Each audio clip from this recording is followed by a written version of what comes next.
How are you? I'm doing well. Brian Dake is producing the program. Woo! Hey, Brian. Hello, Brian. What's up? Yes, sir. Yeah, you guys got some energy today. Brian especially. We got a woo. Well, I just had a coffee, so Okay. I'm jumping off the walls right now. And I'm cutting on a Coke, so Coca-Cola. So Okay, yeah. So we're filled with caffeine. Brett, I honestly, I didn't think you had to clear that up, but you did anyway. well, just want everybody to log FCC guidelines to know. Disc jockey's not on there supporting Eric Clapton songs. We are always live. You know, that's what Larry Finch called us. I loved it, too. What? I took it as he called Sports Talk Radio back in the day disc jockeys. I loved it. I'll take it. Yeah. And us disc jockeys are always live from the Family Leisure Studios in Memphis, Tennessee. And the first hour of our show is always brought to you by Lexus of Memphis, the one and only Lexus dealership in Memphis. There's plenty to get to today, a whole lot. Grizzlies just won't stop. They will not stop. Have won 8 of 9 now after last night's blowout win over the 76ers. Tigers tonight. Big week for the Tigers. Tuesday and then on Saturday. They get the number 6 team in the country tonight as Nate Oates, Jaden Shackelford, and company visit FedEx Forum. And then last night, NFL Week 14 concluded with a Rams win over the Cardinals, and we will take a look at the playoff picture later in the show. As far as our rundown is concerned, top and not top at the bottom of this segment. Bottom of the hour, Dave Woloshin, voice of the Tigers, joins us to talk about this Tigers-Bama game. 4 o'clock, Brent Beard on college football. 4:30, we bring on Drew Hill, an Alabama grad. Might have to talk to him about the game tonight, as well as the Grizzlies. He's from the Daily Memphian. He's their beat reporter. And then at 5 o'clock, we bring on our good friend Bo Marchant to talk the NFL and that playoff picture. I mentioned 5:45 Taco Bell crunch time. Brett, how are you doing today? I'm well, Gabe. I know you had to love it as I did. That last play of the game last night in the Aaron Donald sack of Kyler Murray. And the last play of the game, and did you see how he closed on him? Mm-hmm. It's ridiculous. He's unfair. On the last play of the game, that big, gigantic man moving like that. And you know what, Brett? He's really not that gigantic. He's small. No, you're right. He's big. You're right. He's big. Yeah. I mean, he doesn't have fat on his body. 6'2", 305. He's about, I think, more 6 foot, 280, 285. Okay. But he's all muscle. He's a ball of muscle. There's zero But fat on the closing guy. like that, it was stunning. First play of the game, he had a sack. Last play of the game, he had a sack. Unblockable, and the poor guy for the Cardinals trying to block him one-on-one got flagged twice for holding. Could have been flagged 4 other times. Right. And last night, the Cardinals made some mistakes, rather uncharacteristic considering what they've done the rest of the season. A couple of turnovers here and there, and the Rams took it. You were the only one who had it last night, correct? I know. I had the Rams last night. Yeah, Brian and I were wrong. I'm just I'm a little bit too married to my preseason pick, and it saved me last night. I'm going to try the Rams a little more. They're not going to get all the way to winning at all in the home stadium like the Buccaneers did last year. That was kind of my angle. They're not going to do all that, but I wanted to ride with them just a little more. I don't trust them. And now for the Cardinals, I still think the Cardinals win that division, and come playoff time, be able to make some noise. But when they go on the road, listen to this for the Cardinals. This week, their game is in Detroit, Dome. Next week at home, Dome. The following week against the Cowboys, Dome. Last regular season game of the year at home, Dome. When that, once you get to playoff definitely time, have to go to Lambeau. Yeah, there's no question about it. And here's the thing. With the Cardinals, is there a sense to you guys that they have to win a playoff game before I really believe that they're a legitimate player for a Super Bowl run? I have to see them win a playoff game, right? You can do my all lasting legacy of Cliff Kingsbury's losing to Matt Luke. Exactly. I can't get that out of my mind. You can make plenty of noise during the regular season, but playoffs is what is ultimately going to tell the story of your season. And Cliff Kingsbury, that's when it gets defined. That's majors. That's the equivalent of golf majors. And I made this point. You can win all the greater Milwaukee Opens you want. You got to do it in a major. And I made this point earlier when I was talking to John Harden. I actually do, obviously, I heard every minute of it. Every Tuesday at noon, I go on with him. And I was making the point of Cliff Kingsbury. He always fell short. His offenses were great. Always fell short on defense. Now that he's gotten to the NFL, he's made some changes, some tweaks to at least the pace of his offense. but he finally has a defense. He has a lot of young players, a lot of young pieces that make sense. Buda Baker, Byron Murphy Jr. You have in the middle, Zaven Collins, who's a reserve right now. Isaiah Simmons.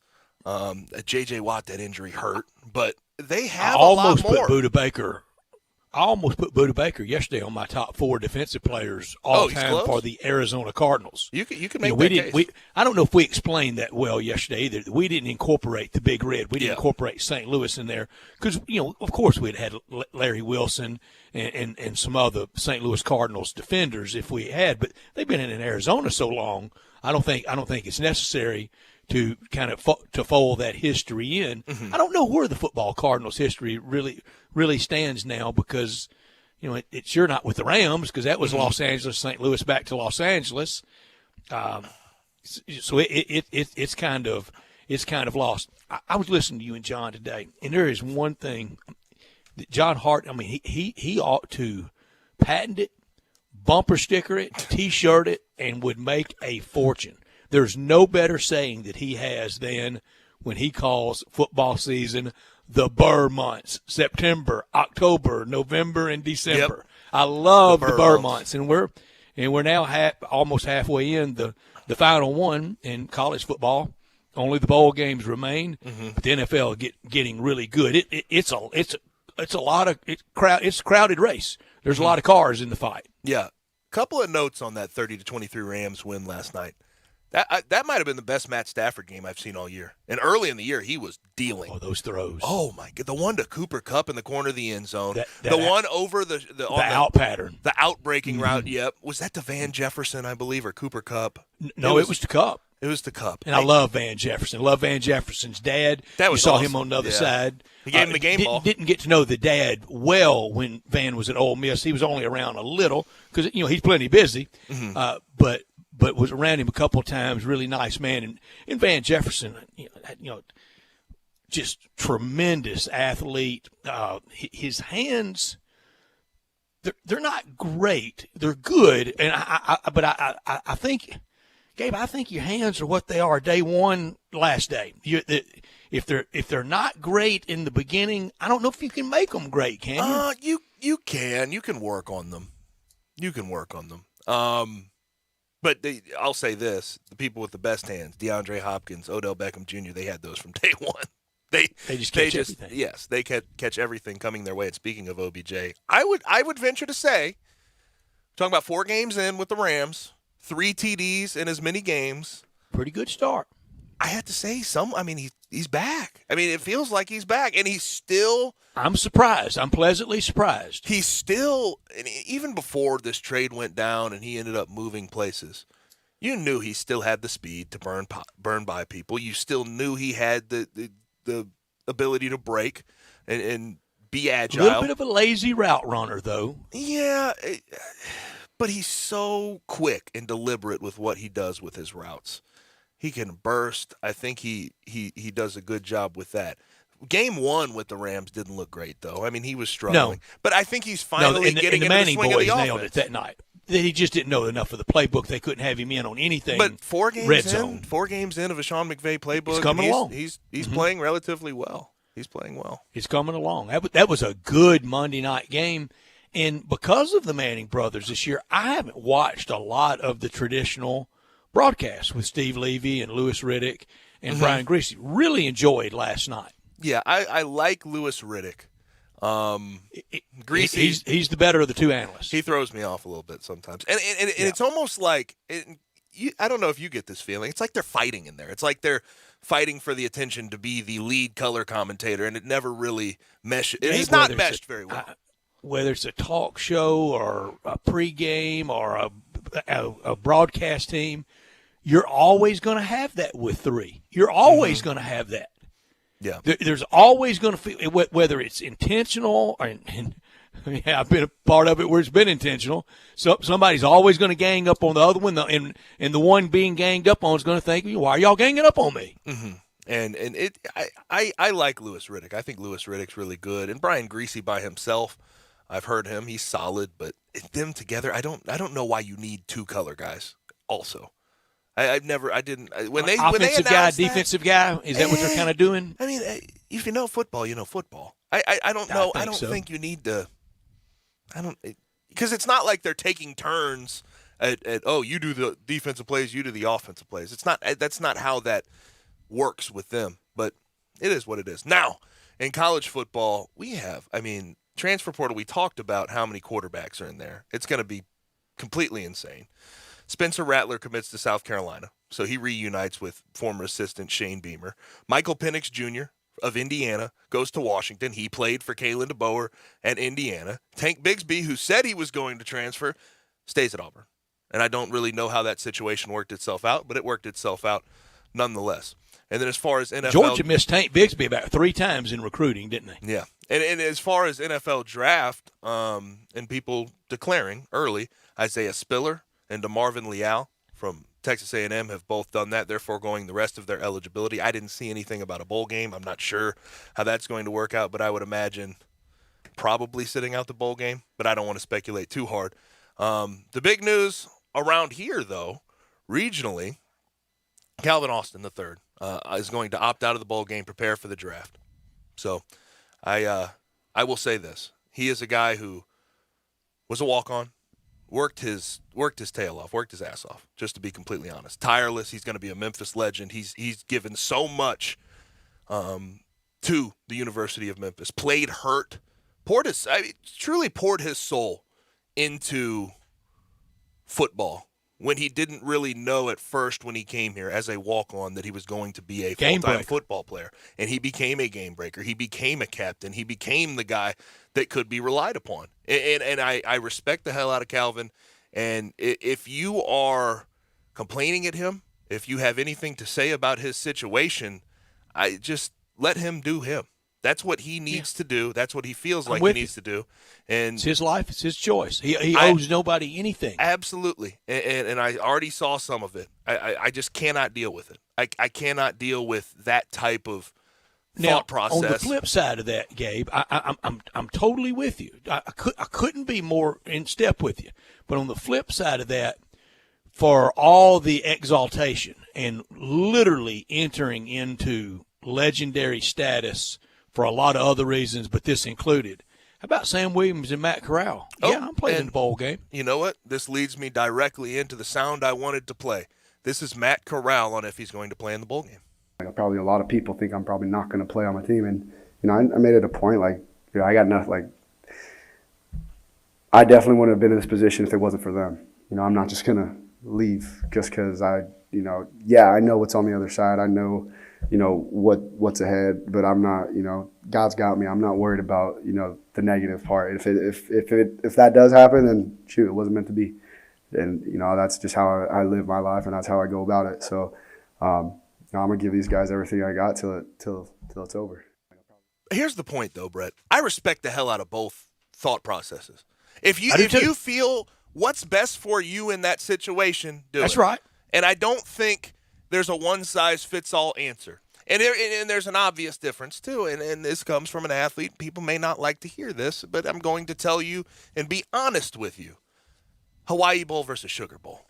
Too. There's give and take to these situations, but don't shame anyone for feeling a certain way, one or the other. I agree. And don't use Matt Corral from an Ole Miss perspective. Don't use that as a cudgel against Calvin Austin. Yeah, it's or not fair. Against Traylon Burks. No, just celebrate your guy and appreciate and respect your guy, whatever his decision is. Mm-hmm. And truth be told, with Calvin Austin especially. And I know Matt Corral's worked through some injuries this year. He's had to play on some injuries, feeling uncomfortable and what have you. Both ankles were about this big after the Auburn game. Calvin Austin has been pushing through ankle injuries the entire year. And as a wide receiver, once he has to be a riser. I think Matt Corral right now, for the most part, when you're talking about draft sort of position, and we'll talk about Todd McShay. Todd McShay put out his quarterback rankings. I want to talk about those later in the show. He's pretty set. Calvin Austin has to be a riser. He has to go to the Senior Bowl, compete, do really well in one-on-ones to be able to rise up draft boards. So taking a chance and having those ankles still hurt by the time he gets to the Senior Bowl would be a bad business decision, in my opinion. So agree. Brett Norsworthy here for FanDuel. Turn every Tuesday, that's tonight, into pay night with TNT Tuesdays on FanDuel Sportsbook. It doesn't matter if you win or lose. FanDuel giving all customers $10 back every Tuesday. Just bet a $10 more. Same game parlay on any NBA game that's on TNT. Same game parlays let you combine the money line, point spreads, player props, and all that into one wager. So many options: player point totals, rebounds, assists, turnovers, 3 points made. You can root for your favorite players, like when the Grizzlies are back at it tomorrow night. Chance to put a small bet down and win big. Odds are high, which results in great payouts. It's the perfect way to turn a small bet into a big score. That's the definition of gaming, isn't it? Win or lose, you're guaranteed to get $10 added to your account. It's easy to register, easy to deposit, easy to find your bet, and some big super boosts every weekend. When you win, you'll get paid in as little as 2 hours. It's a guarantee from everyone at FanDuel. Get $10 back every Tuesday, win or lose, with TNT Tuesdays. If you're new to FanDuel, sign up with promo code CASH to get your first bet risk-free up to $1,000 and make every moment more exciting this NBA season. That's promo code CASH exclusively on the FanDuel Sportsbook app. Must be 21 or older, present in Tennessee. Bonus issued is non-withdrawable site credit that expires in 7 days. Max bonus $10. Restrictions do apply. See terms at sportsbook.fanduel.com. Gambling problem? Call the Tennessee Red Line at 1-800-889-9789. This hour of our show brought to you every day by Lexus of Memphis. Happy holidays and a happy 2022 to everyone out there from Lexus of Memphis. They are at 2600 Ridgeway and online at lexusofmemphis.com. Call them at 901-362-8833. Great offers on all the 2022 models and special leasing options. Drive in luxury and confidence knowing that every new Lexus comes with complimentary first and second maintenance services. Stop by today at Lexus of Memphis at 2600 Ridgeway and put yourself in the driver's seat of the all-new 2022 flagship LS500, and you'll be looking and you'll be driving in style. When you purchase a Lexus, you get top-of-the-line engineering and design, and that makes for the luxury driving experience. 901-362-8833, online at lexusofmemphis.com. Experience amazing at Lexus of Memphis. Top story of the day. It's this Grizzlies tear we're watching. Without Ja Morant, they are 8-1. And granted, yes, Joel Embiid was a late scratch last night, but they dominated from start to finish. It was 68-56 at half, 101-75 at the end of three. They end up winning 126-91. Dylan Brooks, 23 points. Jaren Jackson Jr., which is the story of this entire stretch, in my opinion. 22 points. The confidence he's playing with, and just the aggression. He's playing with so much aggression now, trying to get to the rim, doing things the right way. 22 points last night, only one three-pointer for Jaren Jackson. Only one. Now, he took 6, but 22 points mostly coming at the rim and the free throw line. That's a welcome sight, no question. And it really just seems like in this, maybe people may take this the wrong way, whatever. It almost seems like he needed this time for himself without Ja on the floor, to be more aggressive, to get in the flow of the offense.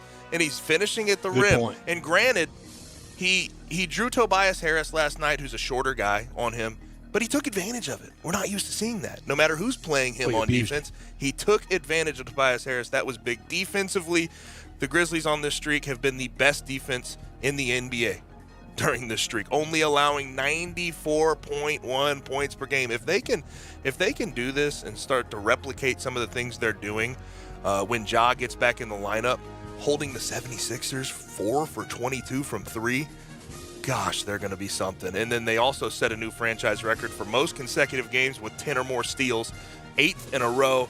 And I don't see him get a whole lot of credit. I see him get some credit. But I think the guy that has stabilized this whole ship while Ja has been out, you got to give credit to Tyus Jones. You really do. 61 assists and only 10 turnovers in these 9 games. He's just making the correct decisions most of the time and trying to keep them on track. He looks very comfortable. That's my top story. It's got to be the red-hot, on-fire Memphis Grizzlies' best stretch in years, and 8-1 without Ja. Almost unthinkable when he was injured. Most people were thinking, just try to just claw through maybe 500 while he's out for the team without John. Now they embark on a 2-game West Coast road trip against Portland and Sacramento. 9 games remaining in this month of December, 17-11 on the season. The half point of the year is coming soon. Right after the new calendar year, we'll be to that 41-game mark. This is a great season unfolding and could really turn into a spectacular year in that 4 spot. I was looking just exactly who would you want for that. If the Grizzlies maintain that 4, who would you want in that 5 with games 1 and 2 at FedEx Forum, and then 3 and 4 against at their place, 5 back at FedEx Forum? No, that's not right. 3 and 4 would be on the road, and then 5 would be at home, 6 on the road, 7 at FedEx Forum. Purple and gold. L.A. Lakers. What about the Clippers too? Clippers could be one that I think never a lot played of people the Lakers in the playoffs. I think a lot of people that'd be a first. That would, and you know what that would do? That would sell a bunch of season tickets and suites and skyboxes for next year. In the meantime, though, you mentioned Portland, you mentioned the Kings on this road trip. You get Portland when you come home. Those teams right now are very unstable. Kings are struggling, Portland's struggling. Should be 3 wins, but we'll see. Portland's got a tough one tonight. We will see, though. Not top story of the day. COVID issues. Bulls, we mentioned yesterday, had 10 players in protocol, and they had postponed their next 2 games. Tonight's game against the Pistons, postponed. And then Bulls-Raptors on Thursday, postponed. New, the Nets have 5 in protocol, including LaMarcus Aldridge and Paul Millsap. The Lakers have canceled practice for today because of COVID. And then in the NFL, it is bad, truthfully, as far as positive tests are concerned. I don't know how sick the people are. I really don't. And there could be some false positives sprinkled in there. But the Browns placed 8 on COVID-19 reserve list. Jarvis Landry, Jedrick Wills, Austin Hooper, Wyatt Teller among them. Rams closed their facility. They get in, and they just got off a game last night. They enter the NFL's intensive protocols. Odell Beckham Jr. was one of the positives. Chiefs put Chris Jones and Josh Gordon on the list. Chargers placed Rashawn Slater on the list. There was a record 37 positives yesterday, and 25 additional are expected to be added today. More NFL positive COVID tests today than 1 year ago when we didn't have the vaccine. Wild. My not top story, Tigers and Bama tonight. I thought this might be 1 versus 2 at one point in the preseason. I really did. Thought it would probably be Bama 1 by this point and the Tigers 2. And instead, it's one of the 2 last gasp at national relevancy for the Tigers. A loss, a hammering tonight or Saturday, and just a workmanlike loss in either one of those. The Tigers will be forgotten nationally, written off as all talk, no action. A win, and then a win tonight, and then win on Saturday, and you can kind of rest easy. Maybe some of this was overdone. We'll see. But a win tonight and a win Saturday, the season's reset. But a sweep, ooh. I think 1-1 would be considered a success, though, don't you, Brett? 1-1 I did in the preseason. Success. 1-1, massive success in these 2 games. I picked Alabama as a loss. I did too. I had this as a loss in the preseason. This was my 2nd loss of the year. If they lose tonight, it will be the 5th loss of the year. And some of the conversations around this, according to ESPN's index and everything, the Tigers have a 53% chance of winning this game. All of the sharp bets are coming in directly on the Tigers for whatever reason. Sharp bets, for those that don't know, means the big bets. 60% of the bets actually placed are on Alabama, but a lot of people backing the Tigers tonight. Interesting. First time the Tigers have been underdog all year, and we'll make our picks about 3:45. Yeah, we will get to our Tigers bankroll. I think we're all struggling, though, at this point, for the most part. Aren't we all under 1,000 at this point?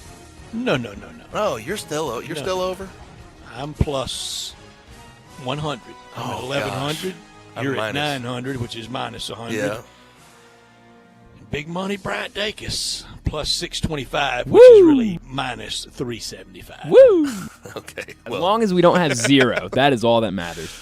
That'll do it for our top and our not top story of the day. If you want to join the conversation on anything we talk about today, questions, comments, concerns, to the AutoZone listener line, 901-360-8255. Get in the Zone AutoZone. You can also watch us live and message us on Twitter, YouTube, Facebook, Twitch, and at sports56whbq.com. When we come back from the break, we'll have on the voice of the Tigers and also 10 to 11 with Wolo and Friends. We bring on Dave Woloshin right here on Sports Time with Gabe and Stats. You have opinions? What do you hear? What do you say?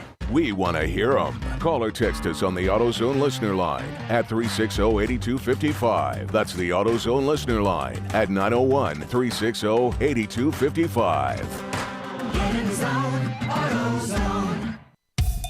I want to do some bragging rights. Hey, I was just the other day overhearing a conversation with Big Mike, the manager of DeSoto Auto Sales. They've got people buying cars all over the country. North Carolina, South Carolina, Georgia, Alabama, Arkansas, Texas. People from all over the country buy cars at DeSoto Auto Sales in Olive Branch, Mississippi. Why? DeSoto Auto Sales has the most stringent car inspection in America. They get it right the first time. Quality and low mileage, factory warranty on most vehicles. My favorite part is the people who work there. Big Mike, all the employees are professional, friendly, and go that extra mile. Expect as you walk in the door, you're treated like family. DeSoto Auto Sales understands your time matters. We can help you find your dream car and get all the paperwork finished in less than an hour. Come see us at DeSoto Auto Sales and be part of our family. Have a great buying experience every time. 662-890-7184. You've heard of James Gaddis Jewelers, but have you heard what they've done lately? Everything. A tremendous selection of diamonds and jewels, gold, silver, and much more. Lots of watches, tons of custom-made jewelry, fine gemstones, bracelets, necklaces, so many choices. Romantics will love the one-of-a-kind estate and vintage jewelry. James Gaddis has experts to help you with wedding and engagement rings, plus 2 repair experts for fine watches and jewelry. Layaway and financing available. James Gaddis Jewelers at 4900 Poplar. I'm with Pat Donahue from the Rendezvous Shipping Kitchen. Pat, how are things downtown at the Shipping Kitchen? Thanks, Brett. Wow, what a year it's been. 2020 threw a lot of changes at us. One of them was our great Memphis customers figured out how to ship our ribs all over the country. Pat, we know you ship your ribs and shoulder all over the country. What are some of the other popular packages? One of our most popular packages that's come out in the last year or two has been the barbecue nacho box. Well, our nacho box is an all-Memphis box. It includes our pork shoulder. It includes our friends at Poncho's cheese dip. Also includes Brim's chips, Felicia Suzanne's peppers, a bottle of our barbecue sauce, a bottle of our famous seasoning, some reheating tips, wet naps, cook hats, and you can even throw in a box of Dinstall's Cashew Crunch for the sweet tooth. And Pat, this ships overnight just like the rest. Brett, it sure does. Where do we order this great food? You can get these boxes by visiting our website. Go to www.hogsfly.com. In the Alley in Mr. Charlie Virgos' Rendezvous, a family-owned restaurant in downtown Memphis since 1948. They say this game can take you far. Your moves can take you further. Make moves that start movements. Hennessy, spirit of the Memphis Grizzlies. Listen Sundays at 11 a.m. to join Idlewild Presbyterian Church for worship. Idlewild is a PCUSA church located in Midtown Memphis.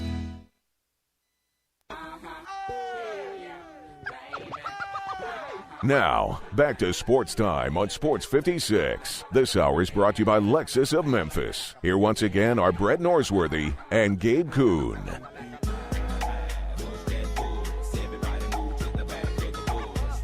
Rolling along, Sports Time on Sports 56. Gabe and Stats, Brian Dacus, of course, producing. You can watch us live and message us on Twitter, Facebook, YouTube, Twitch, and at sports56whbq.com. You can also text us. AutoZone listener line 901-360-8255. Get in the zone. AutoZone. Without further ado, let's bring on the voice of the Tigers. You can also hear him 10 to 11 on these airwaves on Wolo and Friends. Let's bring in Dave Woloshin. Dave, how are you? I am fine. Good to be with you guys. Ready for a late night at FedEx Forum. Yeah. And the Tide rolling in, and the ultimate football school, and now very relevant in basketball. And this is a good team, Dave. I just did my top story that I really kind of thought in the summertime leading up to the season that tonight could be a feature matchup of 1 versus 2. I don't know that Alabama's a Final Four team, but they're pretty good, aren't they? They are. You know, it's interesting to me because who can argue with that being a football school, right? We all get it, stayed in all the playoffs, everything else. Heck, they could clearly be the national champions again this year. What would you think about if I told you that Alabama is the number 2 school in the SEC in total SEC wins and in winning percentage behind only Kentucky. Would you believe that? But that's it. They've had all time. I wouldn't have. I'd have thought Tennessee. Yep. And they've had 15 SEC titles combined. That's champion, regular, and tournament. But we're talking 15 titles, 21 NCAAs, and the second most wins in the league. Because I never would have thought that. I would have definitely had Tennessee too. Obviously Arkansas wasn't in there the whole time, but you would think Arkansas ahead of Alabama. I mean, just off the top of your head. I would have thought LSU ahead of Alabama. Oh, and you know what? You're right. And I would have thought of LSU too, but it's not. So, and this is a good team. And they got 5 guys that are right around double figures.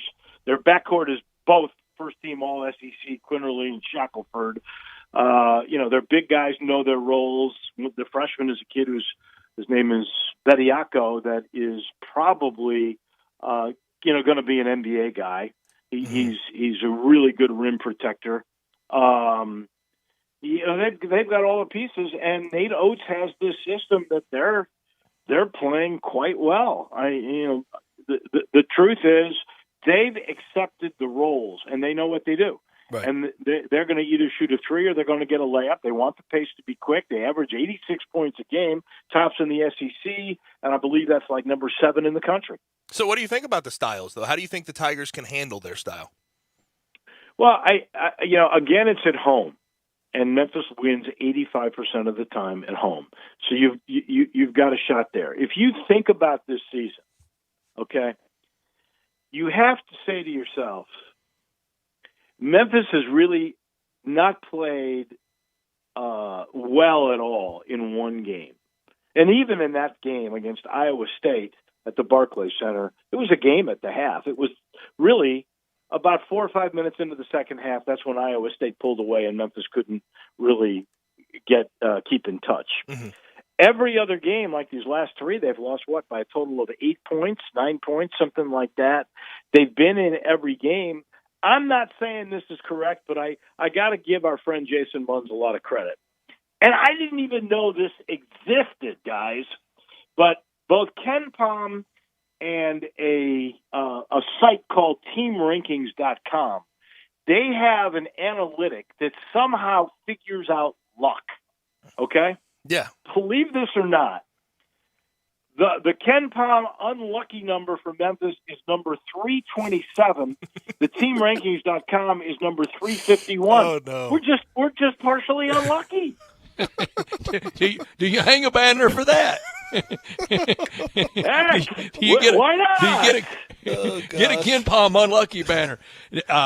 No, they have had bad luck, Dave, but it also has been. It's been a very fraughtful in the front court with the point guard play. If Alabama plays lockdown defense, this could get rough, couldn't it? I don't think it's going to get rough. I really don't. I mean, like I said, the only game that Memphis has been totally out of it, that was in the second half of Iowa State, and they could have easily won the 3 games or the 4 games here in a row that they've lost. So I just know there's enough talent, and I don't know what this is about reading body language or getting a sense, a gut feel. But I shot the Penny Hardaway TV show yesterday, and it won't air till Sunday night, but that's the way we're doing it now. And people seem to like the new format. It's more featurey. And so the last few times I have seen Penny, he was not like Penny. He was beleaguered. He was down. I've never really seen him that way. He wasn't joking around and giving me crap and that sort of thing, which, he does, and I like. I appreciate it. Yesterday, during the shooting of that show with Cassie Carlson, he was back to his old self. So I think he feels that maybe these factions are coming together a little bit, or they had really good practices where he thinks the worst is over. And there's enough talent on this team where they could beat Alabama. Alabama is a really good team, and they know their roles, but they're on the road. Although you look at their streak here, they've won 4 in a row, including wins over Gonzaga and Houston. And so they're going to give Memphis everything they got, and Memphis is the underdog, and they should be. But I don't think there's by any means a danger of Memphis is going to get blown out. I think Memphis will hang in there. I think this is going to be a good basketball game either way. Right. And I think a lot of people do the sharp bet. Like all the big bets are coming down on Memphis. 60% of the actual bets placed, though, are on Bama still. So it's an interesting thing going on. And I saw the metric that ESPN puts out. It said Memphis has a 53% chance of winning, and I wouldn't expect that to be the number. I was about to bring that up, and frankly, I have no idea. All the metrics, whatever. I mean, it is what it is. But look, how is that? We let metrics ruin baseball. We can't let that happen to college basketball. This is called the ESPN matchup predictor, right? Isn't that what that? Yes, that precisely. Is? And so they're predicting that Memphis has a 53% chance of winning that game over the 47% chance that Alabama has. And I have no idea, considering Memphis has lost 4 in a row, and Alabama has won 4 in a row, and the teams they have beaten, by the way, if you look at the net, they have the highest opposition net ranking of anybody, and they're still beating all these teams. And Dave, the Tigers are coming off a loss at home to Murray State. So if you're talking about the home and away thing, it's kind of interesting considering Alabama, and I know it was technically, you could call it neutral court. It wasn't neutral court by any stretch. The Gonzaga game in Seattle, they went in there and won that game handily. It was a double-digit game most of the game. Now, something that I have been, and I think everyone's confused about it, the rotations. Who's coming in, who's coming out? What has your sort of view of the Penny Hardaway decision-making on rotations been? Well, I said this today on the show, so I'm not saying anything I haven't already repeated. Right. I do think that players like to know when they're going to come in, what their role is going to be, just so that they're mentally anticipating exactly what that is going to be. So they know, okay, I got 2 minutes, I better get ready, get mentally set. Who am I guarding? What have I got to do? What's my keys? That sort of thing. And you haven't been able to do that with Penny because the rotations have just been so different. Mm-hmm. And he's used 5 different starting lineups in the 9 games that we've had. So not even the starters exactly know who the starters are going to be. I do think that Penny has to figure that part out. Mm-hmm. And he's saying, well, I'm trying to find the right combination that I want to put together. Well, you're 9 games in now. I think you really got to have it figured out, especially for these next 2 games. You've got to go, okay, these are the guys that have delivered for me, and these are the guys who are not. Now, some of the pieces of this puzzle are difficult because a lot of the guys that you really thought were going to play great have not played great yet. Imani Bates has just not been the guy we thought he was going to be. A guy like Josh Minot, he has 1 game, he comes in, and he looks like a colt, like a young colt that is going to be a thoroughbred. But, in that training session early, he looks a little gawky, kind of. And I kind of think of Minot that way, and he'll play a great 5 minutes in one shift, and then the next rotation, he doesn't look like he knows what he's doing. And Penny was talking about how he was a little slower to pick up the new offense when they first installed it. So I understand, what the obstacles have been because players, once they get their shot, have to deliver. Otherwise, you got yourself scratching your head. But I do believe it would be more helpful to have identified what that rotation is going to be like. Dave, I wouldn't get close to you, walking you into being overly critical of someone. Just give me somebody tonight, and from here on, just needs to play better. And you think it's in them? For one, Landers Donnelly has to play better because he's really a great shooter. And if you look at his numbers, the guy's shooting under 35%. Yep. 9 of 27 from 3. He was the leading scorer on the team a year ago, and he's averaging under 8 points a game.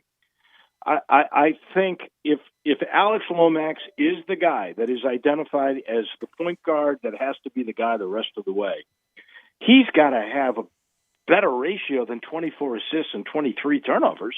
You just can't have those turnovers like they have had them. So that's just telling it like it is. That's it.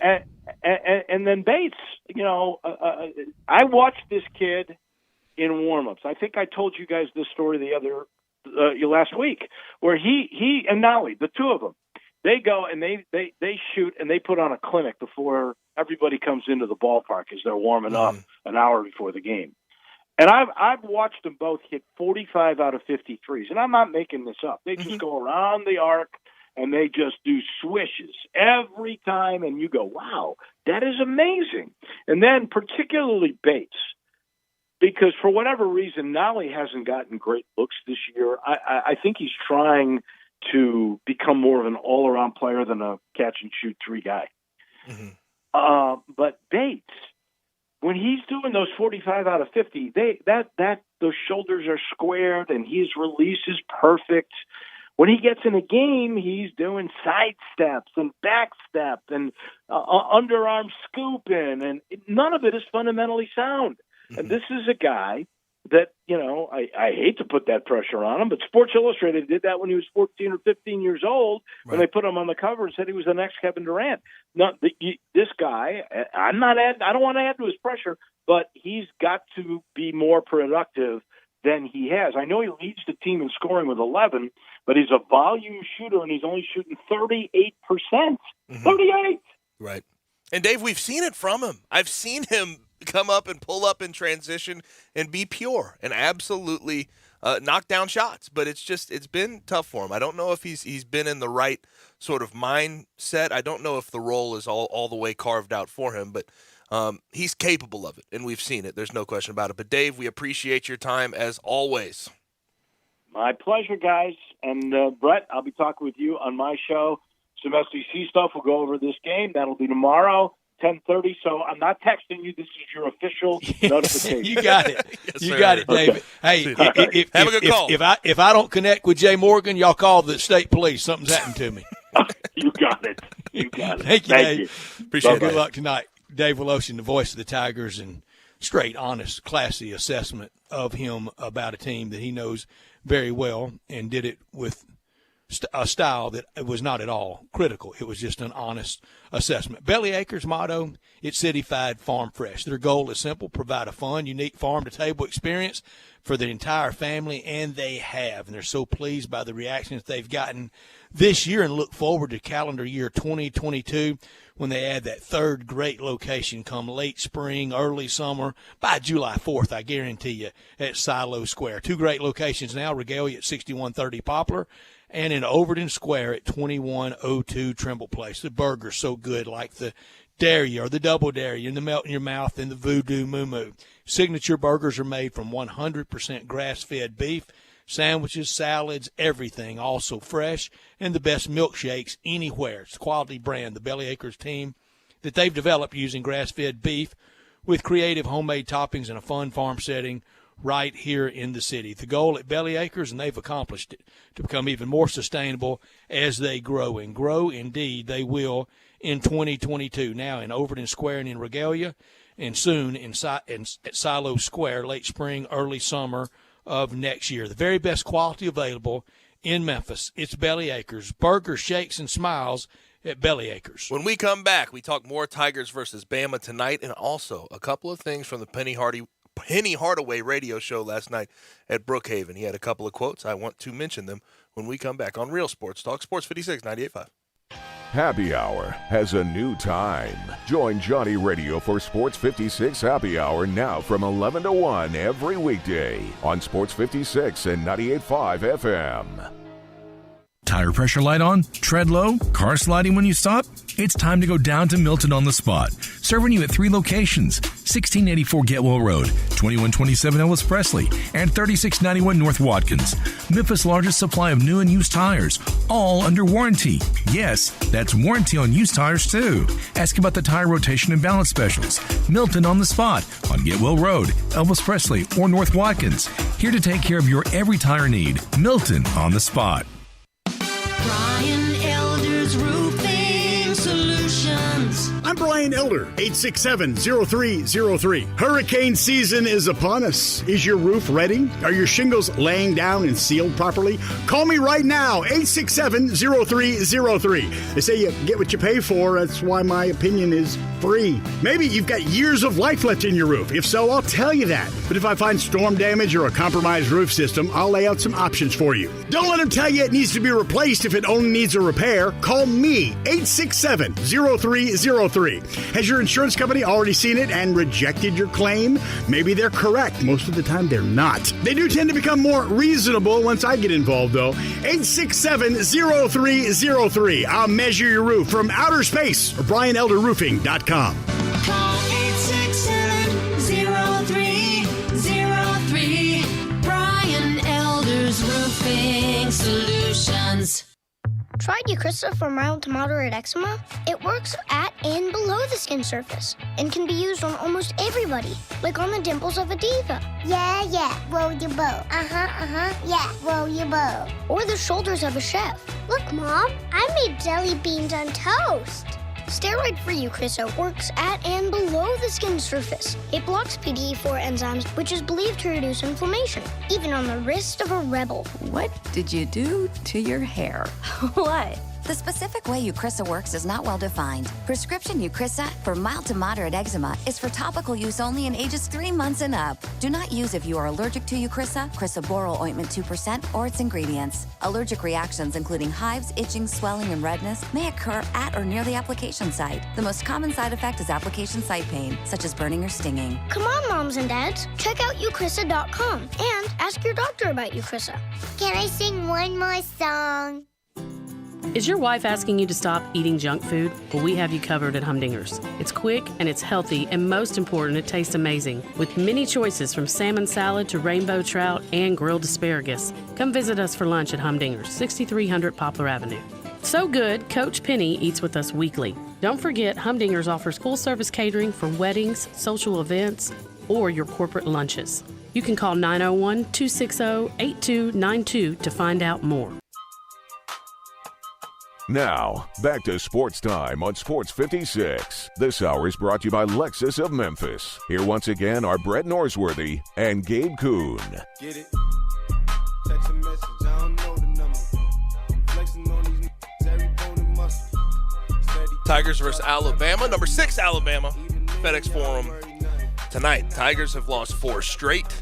Alabama, on the other hand, has won 4 straight, including 2 in a row versus ranked opponents. Close W, most recently against Houston, 83-82. There were some issues there at the end of that game. With some Houston wanted a call, refs didn't give it to them. A lot of things thrown around, and they also got a W against Gonzaga in Seattle, 91-82. So teams headed in opposite directions. But I find it interesting, Brett. You look at the betting and how people are betting this. It's moving in the Tigers' direction for whatever reason. Same thing. Really surprised at the light number. Now, the first time the Tigers have been underdogs all year, but it tells me that Vegas is thinking this galaxy of stars puts it together could turn it on at some point. And there is the thought process. You're at home. You win a lot of games at home. Away basketball is always hard. And Penny Hardaway said this last night. He said, through everything that's gone on, we still have an opportunity to right the ship. I feel like this is going to be a beautiful week for Tiger basketball because of the energy I've seen in the building. All of us are just sick and tired of what's going on, end quote. That was on his radio show last night at Brookhaven. So I guess there's sort of that revitalized feeling, and there's also a feeling of we're playing the number 6 team in the country. Let's just throw it out there. We've lost 4 straight. At this point, it doesn't feel like we have much to lose. Just lost to Murray State on our home court. Can't get much worse. Yeah, and I was asking Bryant during the break. Now I have the game notes in front of me, and this is amazing because I said to Bryant, I don't ever remember the Tigers playing Alabama in basketball in Memphis. They were the first SEC opponent ever at the Mid-South Coliseum, the brand new, newly opened. Now, I was a very small child then, but I remember a really good NIT game in the – or good matchup of a lot of players in the mid-'70s. I think they had Reggie King and Leon Douglas, maybe even T.R. Dunn and those cats, and they were good. That was when C.M. Newton was really getting it going there. But this will be the first time for Alabama to play in Memphis since playing at the Coliseum. Right, and here's the other thing about this matchup that really confuses me why people are taking the Memphis side of it. You look at the three best players there at Alabama, three leading scorers, Jaden Shackelford, Javon Quinterly, Keon Ellis. Senior, junior. Old guys. Guys that have been around the block that know what Nate Oates expects of them. Sure do. So I just – And then you throw in a talented freshman like Davison. Right, and he comes off the bench, and he plays relatively well. And also, did you know Jaden Shackelford this year from three put up 79 so far through 9 games? He's hit 45% of them. He's shooting 75% in the 2 ranked wins they have, 75% from three. I looked at their total 3-point attempts earlier today. I want to say it's 254. Right. It's just a weird That's matchup. a lot of heaves. It's a very uncomfortable matchup, I think. I think it'll be right around that Vegas number or a huge blowout. I don't know what to think. That Vegas number has thrown me for a loop, and we're going to pick based off of It when we has. get to Tiger Bankroll. But it is a mystifying. Of course, Vegas, man. They're not giving away filet mignon and other things because they're wrong often. Well, I also think that the Tigers are based on the hype this offseason. If you hadn't really necessarily watched a game and you see them at 5-4, you're saying let's buy low. Let's buy low on these Tigers and see what happens. I guess that's kind of the thought process from some of the experts, but I've seen this team play. I've seen this 4-game losing streak, and I see what is done with these rotations, and they're not on the same page. Maybe it's been uninspiring. Yeah, but I haven't seen it. I have not seen it from these Tigers yet. Now, the Alabama plays eight people more or less. They go 8 deep. They don't have a big rotation, but they still like to get up and down the floor. They like to shoot the 3 ball. And yesterday at the Penny Hardaway radio show, Penny said we really want to get to a level where we have 8 guys playing at the highest level they can play, but that hasn't happened. That's clear. But who are those 8 guys? I've seen a different guy step up every single game. Some nights it's been Alex Lomax. Some nights it's been Tyler Harris. I don't think it's Malcolm Dandridge. Mm-hmm. I don't think it's Jaden Hardaway.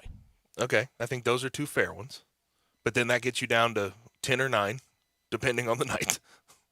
The next few, it's going to be really tough, and it might have to be someone older that hadn't stepped up. It might be Landers Nolly. I don't disagree with that. And part of this, too, you have to stick with a group longer than 4 minutes. You just have to. And Dave he's not going to, though. Much. Yeah.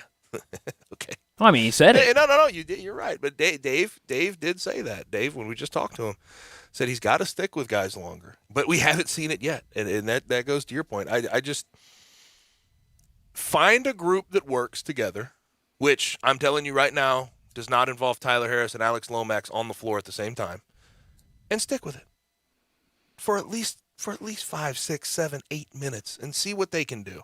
If there's any crazy, ridiculous playmaking, turnovers, you can pull one guy out and replace him. But if it's all sort of within the flow of the game, just let it go for a second and let them try to work it out on their own. Gabe, I said yesterday, yes, I would agree with everyone with the optimistic view about this week. And it's still time. But with every passing game, it's getting later. Mm-hmm. There's no question about it. And I didn't mean to go Yogi there, but it is. There's only these 2 games right here. If you look at their schedule. This is it for net ranking. This is it. This is what they're looking at. Unless you're going to sweep Houston. You're going to sweep Wichita By my State. count, I think they only have 1 quad 1 win at this moment. These are your opportunities. Because your last non-con is against Alabama State, and then you get into AAC play. And right, bankroll time. You ready? In AAC play, you don't have anything. You just don't. Bama 3.5. I'm going to go 50 on Bama and lay the 3.5. I'm going to go 100 on Bama and lay the 3.5. I'm going to go 25 on Bama. Wow. Group lock. I'm going 100, though. Good. I need to come back. In an upset with that group lock. I need to come I'd be cool back. with that. I lost my 100 last week. I need to get it back. So we just spent $175 to get the Tigers a win. I'm fine with that. I guess so. That'll do it for hour number 1. When we come back for hour number 2, we have a lot. Brent Beard on college football, Drew Hill from the Daily Memphian on the Grizzlies. We'll be back. Real Sports Talk, Sports 56, 98.5.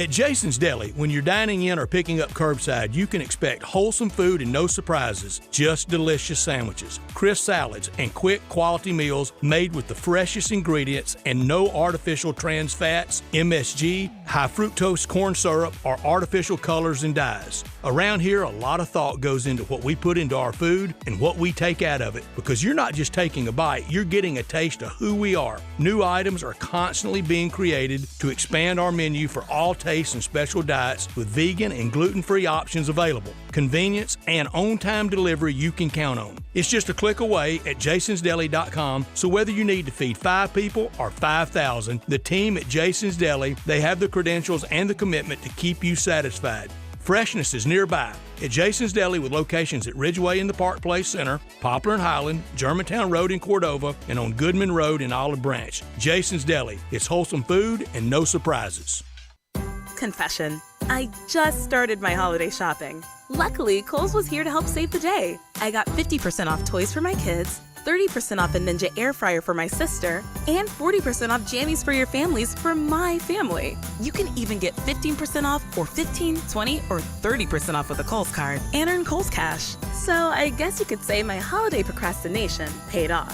Select styles ends December 19th. Toys, coupons do not apply. Some exclusions apply. See store or Kohl's.com for details.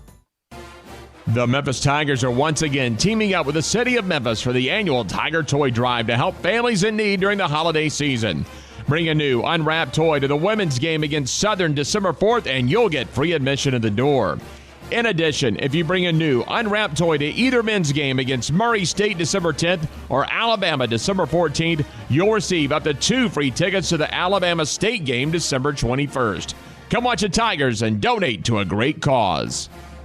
Hey, Jeff Allen, I hear you're making everybody holiday happy over at Gossett Kia South Mount Moriah. That's right, Randy. We're closing the year with the Gossett Kia Command the Season sales event. Not to mention, every Kia comes with a 10-year, 100,000-mile powertrain limited warranty program. Plus, right now, I've got 2022 Kia Forte 179, only $27.99 due at signing. Or get a 2022 Kia Sportage LX $199 per month, or 2022 Kia Sorento $279 a month. Both $34.99 due at signing, and all 36-month leases. So whether you live in Horn Lake, South Haven, Olive Branch, or Memphis, and let's not forget Lewisburg, you'll be happy at Gossett Kia on Mount Moriah, 2680 Mount Moriah, or KiaMountMoriah.com. All 36-month leases, $650 acquisition fee, $30,000 per year, 20 cents excess mileage. Sorrento NGO 92178, MSRP $30,875. Sportage N 7017,625, MSRP $25,815. Forte NE 429,506, MSRP $21,035. Includes all rebates and incentives. Must finance through Kia. Excludes tax title license with approved credit. See dealer for complete details. Offer valid through 103/21. Dealer stock only.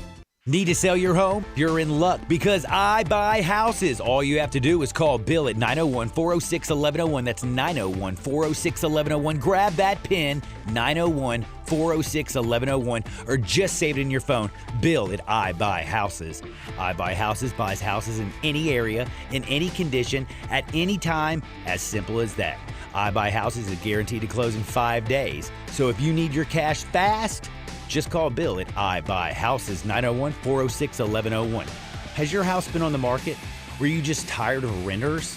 Or is it just time to start over? Well, avoid repairing, cleaning, painting, and prepping your house. Just pick up the phone and call Bill at 901-406-1101. That's Bill at I Buy Houses. If you're in Southwind, South Memphis, North Mississippi, North Memphis, Collierville, if you can hear this, just call my friend Bill at I Buy Houses, 901-406-1101. We are Sports 56 WHBQ Memphis and W253DF Memphis, Flynn Broadcasting Stations.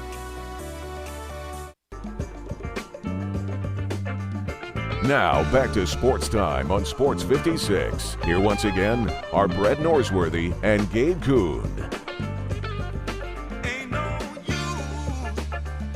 Welcome into hour number 2 of Sports Time on Sports 56 with Gabe and Stats. Bryant Diggins, of course, producing the program. College football, a lot going on right now. We have the bowl schedule about to start up the 19th. College football playoff is set.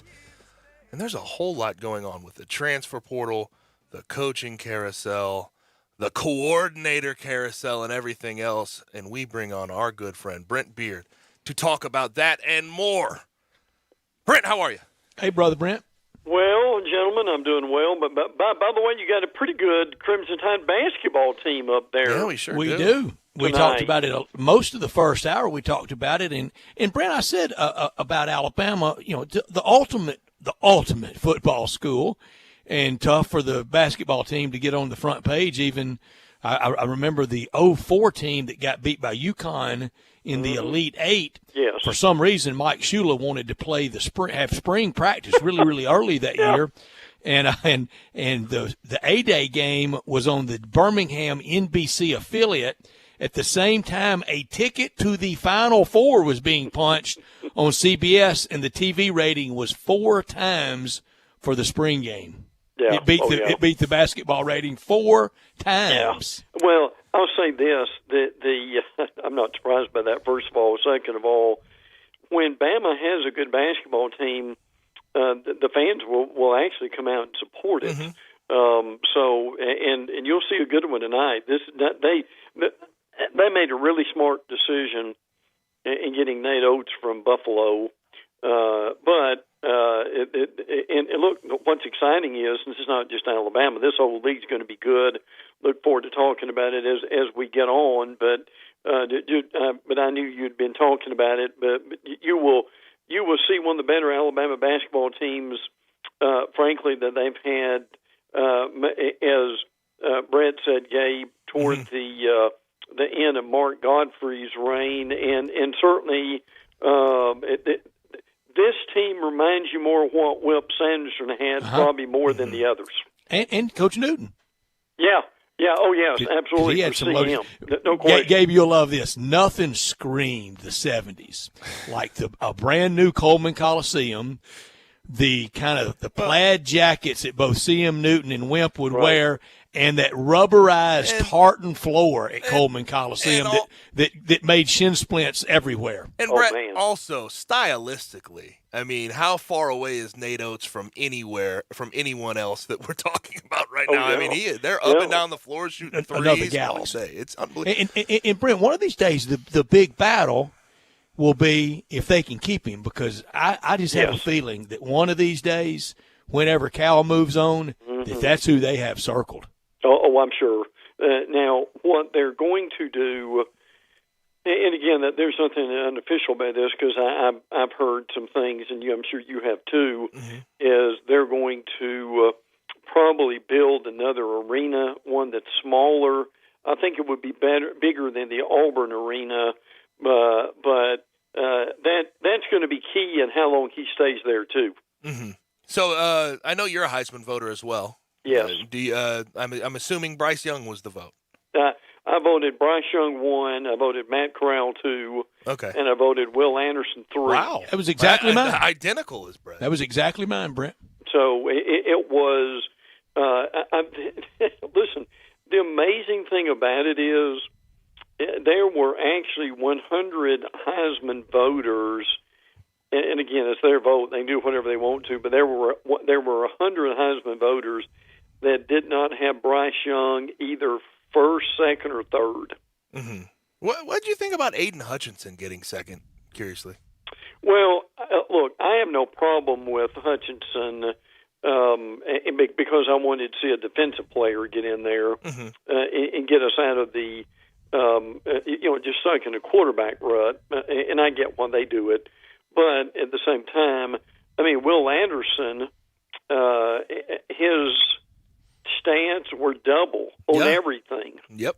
Than you had for Hutchinson. So that's a shame that he wasn't more involved. That will motivate him, I know, to say the least. But and again, we mentioned it last week. I wish we could have talked about who he voted for last week coming up to the vote.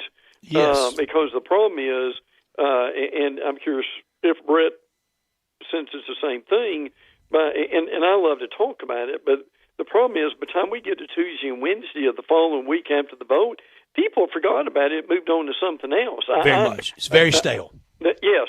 I just wish, Brett, we could have talked about it last week and brought the award some more publicity. Brent, I'm not talking about me. You would be perfect for it. I'm not talking about me at all. But instead of having that college football playoff battering every Tuesday night from the 1st of November on, here's what I think would be pretty good TV. It'd be better than that cooking show on SEC Network with whatever that is. Really? Every Tuesday night during the start week 1 and have a panel and maybe rotate them out. Yeah. Of course, I'm not talking about me doing it. I don't want to do it. But build that, have more suspense in that and less in the college football playoff. Yeah. Oh, yeah. There's no doubt about it. And I don't know if anyone's even thought about that, but look, with where we are right now in Zoom, you can have what, Brett and Gabe, probably half a dozen photos on every Tuesday night, and you would get the same one during that time. And have them declare week to week what the pulse was, like week 1. Absolutely. I know that it would, after week 1 this year, heck, who would you have been voting for? Maybe Bryce Young could have probably been there. Bryce Young might have been strong after that performance against the U. Maybe Jamison Williams. Right, but week to week, have those fits and starts and build some suspense for it instead of kind of that bland Saturday night. Now, Chris Fowler was great in the host role, but look, man, it was like obvious. watching an edition of Gilligan's Island. We knew they weren't getting off the island. Right, absolutely. I mean, they need to do something, and I don't mean have a dog and pony show. That's not what Brett's talking about either, or have something that is just ultra modern that your voters couldn't even relate to, but they need to do something to freshen it up, don't they, guys? I mean, it just again. I would watch water boil before I would watch that cooking show. Yes, I agree with that totally. Yes, but this year, I mean, it was so obvious what direction it was going to go after the SEC championship. Right, there was no question who was going to win it. Now, with who won it, I keep posing this question because I'm curious. I don't know. I mean, you talk about history, especially in the Alabama football program. There's a lot of good quarterbacks that have been in and out of there. But Bryce Young, how much is the hype going to be going into next season? Well, it'll be off the charts, frankly. But you bring him a good point, and I won't belabor this. But let's just pretend if Snake Stabler, Joe Namath, Richard Todd, Gary or Jeff Rutledge, if those guys, I'm curious, Gabe, Brett, if they were running the same offense that Alabama's running today, you really wonder with the talent of those guys what they could have done and what numbers they could have put up. Yeah. Brent, it would have been stupendous, and even Pat Trammell, even Scott Hunter. I mean, there's so many names. Now, I did do our friend Lee Cervanian's tailgate show Saturday morning, and he had Roger Schultz. I know you know him, and Roger played offensive line at Bama. And Gabe, you and Roger Schultz's personalities and your style of play are a lot alike, and that's a compliment to both you and Big Roger. But I had them rolling with this. They said, "Well, what do you think is going to happen?" I said, "Well, I think I couldn't give away my vote, but I said I think Bryce Young will win, but it really will be a sad night for a lot of longtime Alabama football watchers because it will officially supplant and knock off the previously greatest number 9 quarterback ever at Bama, Freddie Kitchens." That's correct. Big Freddie, he's relegated. By the way, Roger, hey Gabe, just know Roger Schultz is a guy that has never been shy about his opinion, has he, Brett? I like that. I like candid. Yes. I like forthright. That's Gabe with credibility and knowledge. Mm-hmm. What did Roger play? Played a guard in the late 80s. Is that right, Brent? Maybe even into Gene Stallings' first year in 90? Yeah. Just a beloved player Fun guy. You'd love him, Gabe. Everybody wanted to interview him. Yes. I don't know. I still tell Brett this. I don't know if I was the best interview back in my playing days. I really don't. I mean, people. We've talked to Dave about it, and he says I was all right. I don't remember being all that fun. I remember being. You were though. I'm telling you, I remember being the coach speak guy. Mm-hmm. Want to know this week? That's all we're trying to do. That's okay. I'm just, I'm trying to lean on my teammates. Everybody. Now with next year, we know that sports information office there will guard Bryce Young closely. Yeah. If and they will watch over him, but he will be the cover of all the summertime when they come out in May. It's going to be Bryce Young on those covers. I mean, he will be compared to Archie Griffin. He has and I appreciate him giving credit, first of all, to his Christian faith and what that meant to him. And that is really the center of who he is. He really is unflappable in a lot of ways, way mature, way beyond his years, I think. And now, of course, his father is a mental health therapist, so I think that had something to do with it too. But he may have the kind of a temperament to where he could tiptoe around that hype and still be a real human being in the midst of it. Can you imagine Snake Stabler coming back trying to win back-to-back Heismans? Really? Don't think he would handle the pressure quite as well, do you? No. Another big name getting added to the SEC yesterday. Spencer Rattler going to South Carolina. What do you make of that? I like it because he is reuniting with Shane Beamer, and they have some familiarity there. And Shane Beamer, I mean, give it up to him. Really, I'd say successful year one at South Carolina. But the way Spencer Rattler played with Lincoln Riley, it's interesting. Look, when I saw that, and I'm curious what y'all think too, but I get the headlines and I get the hype. I just don't know if it's going to translate on the field like they think it will. Do they have the O-line and the skill position players? And I don't think they do, even though Austin Stogner is going with them. Now, again, he's got, the yardage, 40 touchdowns, 12 picks, 70% passer and all that. Certainly appreciate for what he's done. I'm just skeptical right now before I say this is a slam dunk. And I'll say this. If he was transferring into the SEC West, I'd have a different thought on this. But he is transferring into the SEC East, and I think that makes it a little easier. Well, now look, I'll say this. I have more confidence in Hendon Hooker coming back at Tennessee. That was the biggest signing of the week right now more than I do Spencer Rattler. Yeah, me too. And for Coach Heupel to get him to announce he's coming back, that puts Tennessee ahead of the game. Have you guys looked? I did. I didn't until today. I didn't know it until I looked it up today. Y'all know who Dan Lanning's first game at Oregon, who it's against, don't you? Who? Against Georgia in Atlanta in the Chick-fil-A Peach Bowl game. Gotta love it. What a great that's what a great stat that is. And listen, by the way, I'm glad you said that. We love to peek ahead here a little bit, and with all the uproar that we've had, what about FSU Notre Dame in New Orleans start the year next year? Obviously with Brian Kelly against Mike Norvell 2 years in a row on opening day. Yeah, and then guys, how about Florida and Utah in Gainesville? And I'm telling you, Florida better be in that weight room the entire summer, or they'll get pushed around by Utah. Oh, Utah, they are so good at what bully they ball. do. They really do. Absolutely. Are y'all getting a kick? Speaking of Brian Kelly, are y'all getting a kick out of how he's trying to fit in LSU? It has been hilarious for me. I don't mind it.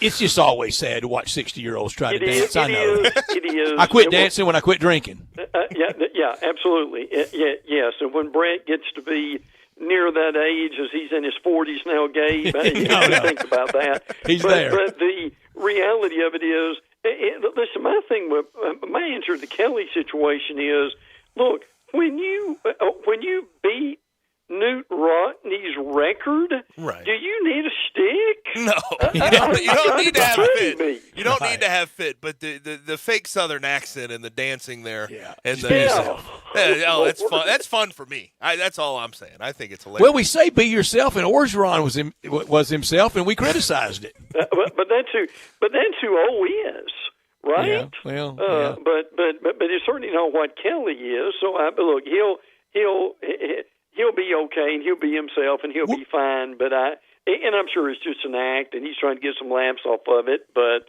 and trying to fit in. But my point is, it's just not necessary. Right. Brent, you cover FSU and the ACC Yes. very well. Any chance Max Johnson ends up at FSU, his dad's school? Yes. Oh, yeah. That's kind of what we've heard is that's a real possibility. Plus his brother's a really good tight end. And look, I think Max Johnson can play. And they've got also Jordan Travis, who's a pretty good quarterback too. Mackenzie Milton, I liked him coming there. I wish that had worked out better.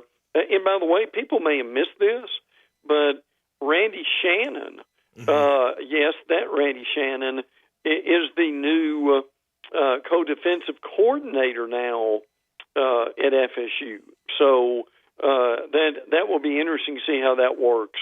Mm-hmm. And Mike Norvell got a year extension today through 2026. He did, and I think that's deserved. With some of these, and the thing is, Brent, with some of these sort of former blue blood programs, the Nebraskas, the Texases, the Florida States, I think with where they were before the coach that's in there now, with where they were, I think you have to practice patience.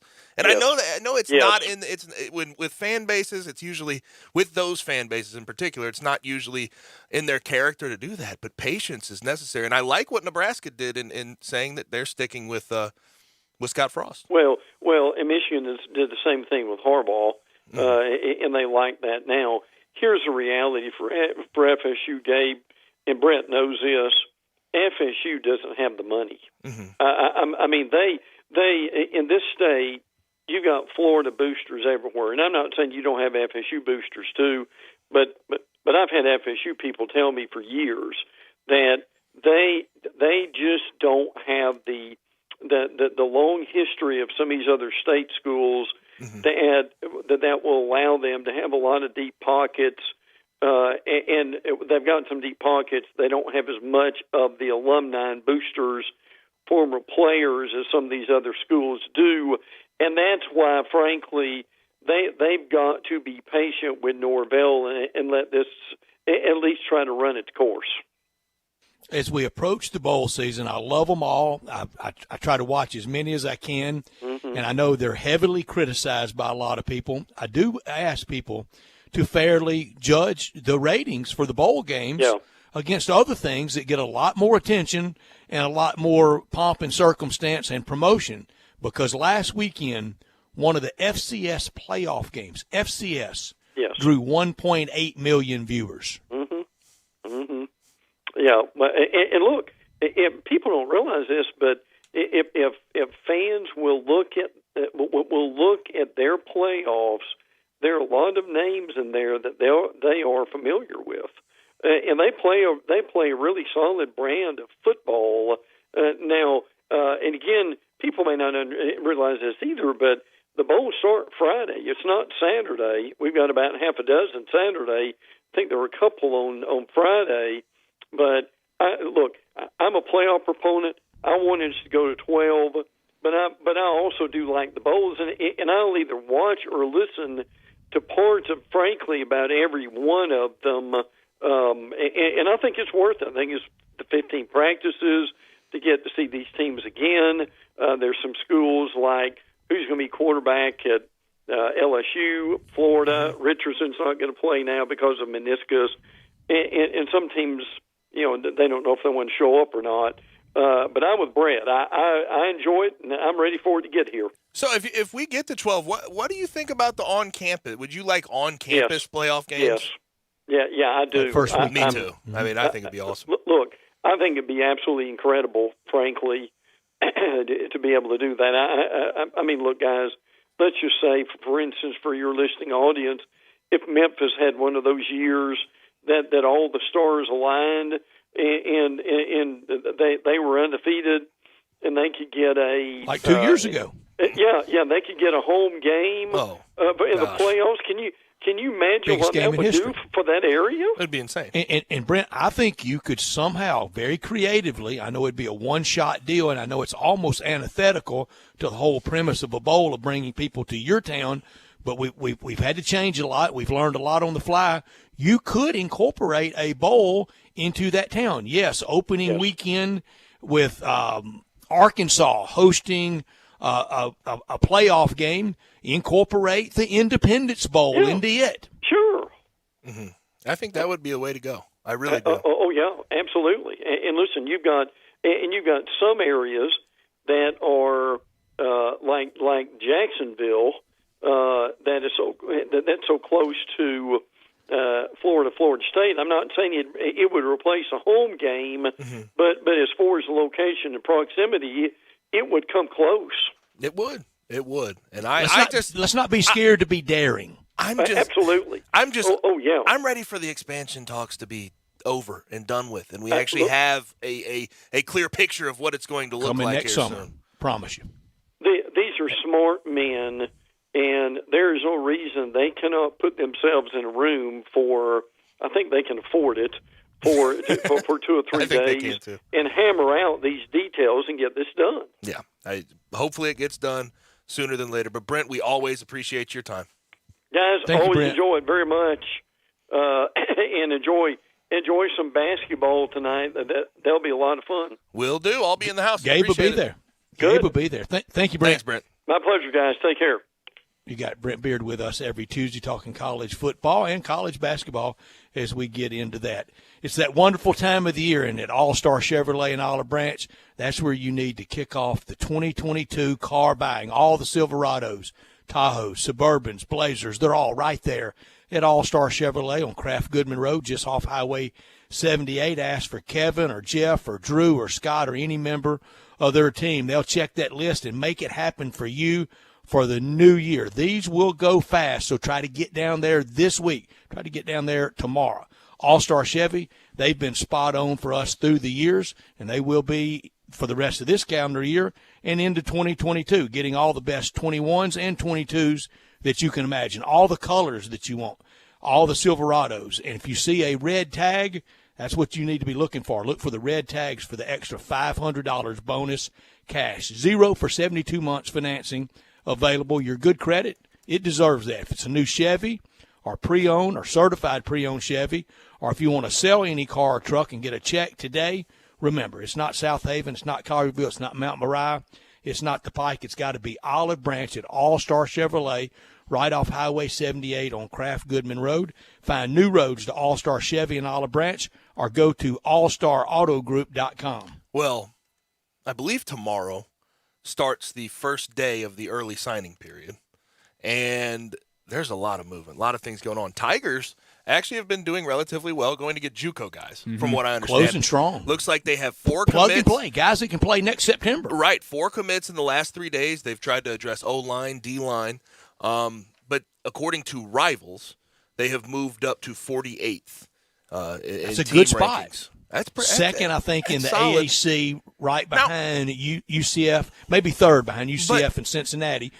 And they're both leaving, so that's number 1 on people that's remaining. And it's going to be an interesting process to see what they do between the early signing period and the regular signing period, the late signing period, because we're still dealing with transfers. You're going to have to see who's leaving, who's incoming through the transfer portal. So we will see what happens, but the last 3 days have been pretty successful for the football program at Memphis. Yeah, Brian Moss's coverage of that is really good. Yeah, he's done a very good job. Also, our friends at 247 Sports. Got to give it up to our man Brian Dacus as well. For sure. But when we come back, we're going to switch gears completely. We're going to talk about the Red Hot Grizzlies, 8-1 in their last 9, and we bring on our good friend Drew Hill from the Daily Memphian to talk about that right here on Real Sports Talk, Sports 56 98.5. We are Sports 56 WHBQ. Listen to us daily on 560 AM and 98.5 FM, as well as around the world at sports56whbq.com or on the Sports 56 app. Testing, testing. Hey, can you hear me? You can? Well, if you enjoy hunting or shooting, how important is your hearing? If your kids hunt and shoot, how can you protect their hearing? Well, the guys at Tactical Guns and Gear in Collierville can get you set up with a silencer for your rifle, handgun, even your shotgun. I promise they'll get you on your way to a much more enjoyable shooting experience. They have more silencers in stock than you'll find anywhere, and so much more, all in one stop. Save your hearing while you still can. Tactical Guns and Gear, Highway 72 in Collierville. Can you hear me now? Now at Southland Casino, it's Hot Seat Saturday nights, where you and your party pals can win a share of $25,000 in free play. Just get down to Southland and play with your Lucky North Club card. We'll pick one hot seat winner every hour from 5 p.m. to 10 p.m. Plus, every player on that same bank of slots will be a winner, too. Grab your party and hit the Southland scene this December for Hot Seat Saturday nights. See Lucky North Club for details. Must be 21 plus. Play responsibly. For help, call 800-522-4700. So this was going to be one of those central barbecue spots where I encourage everybody to get ribs for people as stocking stuffers. But? Well, I was listening to your show. Oh, really? Sure, I listen every day, seething with jealousy. But I heard one of your spots that had the code word big head. Yeah, that's right. I always thought you were probably sensitive about the big head thing. No. I accept that I have a big head. Huge. Maybe we should just get back to Central Barbecue. Well, I'm going to get back to the whole Central Barbecue makes a perfect holiday gift. But seriously, look at that pumpkin. Let's just... I mean, that thing could have its own weather system. Okay, we get it. Let's get back to... I know. Central Barbecue gift cards are a great stocking stuffer. How the hell do you even buy hats? I don't.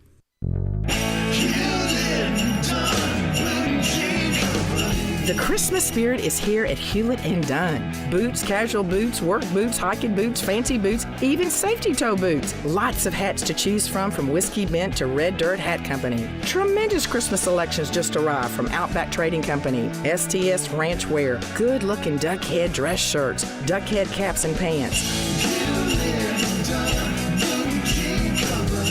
Tons of jeans from Area, Wrangler Devil Dog, and Kimes Ranch jeans. At Hewlett & Dunn, we have a great selection of Old South t-shirts and caps, fine clothing from dress to casual to Sunday best. Enjoy choosing from OFO's orthopedic-approved shoes, boots of every size, every color, every skin. Just arrived from Santa, toy guns for the kids.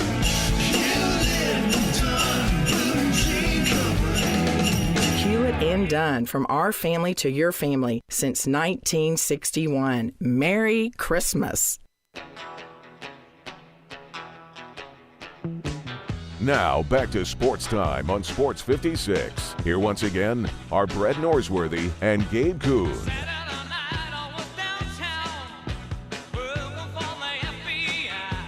The Grizzlies have been on an absolute tear lately. Get a fantastic win last night in blowout fashion against the 76ers. Now, the 76ers didn't have Joel Embiid. Grizzlies have had some luck there, but they are 8-1 in their last 9. And Jaren Jackson Jr. has certainly taken some steps in the right direction, as well as Desmond Bane, as well as Tyus Jones. Everybody really come into his own. Everybody has been playing well, and defensively they have been unbelievable as well. And honestly, last time we talked to Drew Hill, that was not the case. And we bring in our friend Drew Hill, Memphis Grizzlies. We were nervous for no reason. From the Daily Memphian, at @DrewHill_DM. Drew, how's it going, man?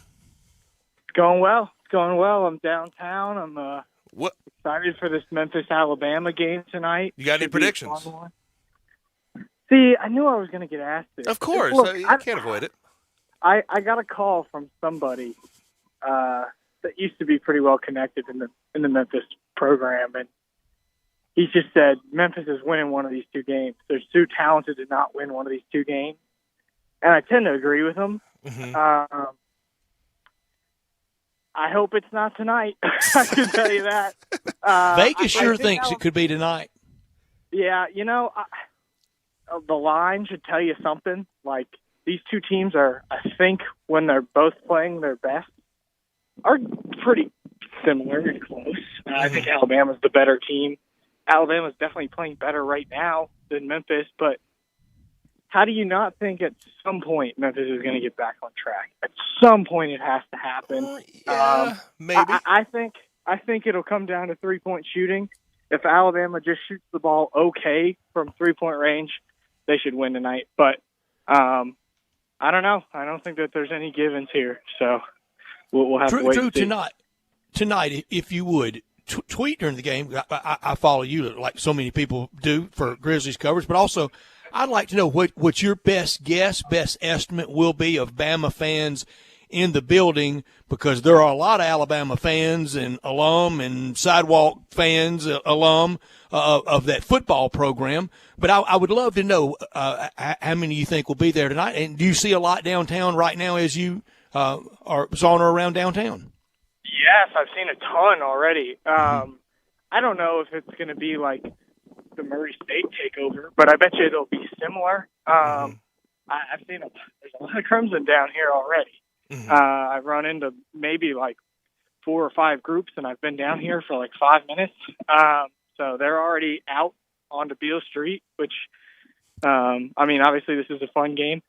Typically, on a typical Alabama basketball season, you're right, maybe there's not a huge crowd, but this is the best team that Alabama has had in a long time. Well, I mean, they had a great team last year, but last year they peaked at 6th in the country. Now they're 6th in the country in December, right? So a lot of season left, but it looks like they're going to be the SEC favorites again. They have a great coach. They play really hard. They have their own very unique style. But yeah, I think there will be a lot of Alabama fans in the building. This is like the height of Alabama basketball and they haven't been this good in a long time. So I'm expecting a good crowd tonight. Yeah, and they're already out on Beale, so that begs the question, what's the beer of choice for Crimson Tide fans? Oh man, you're putting me on the spot here. Bud Light, Busch Light, come on. So if I here's the thing.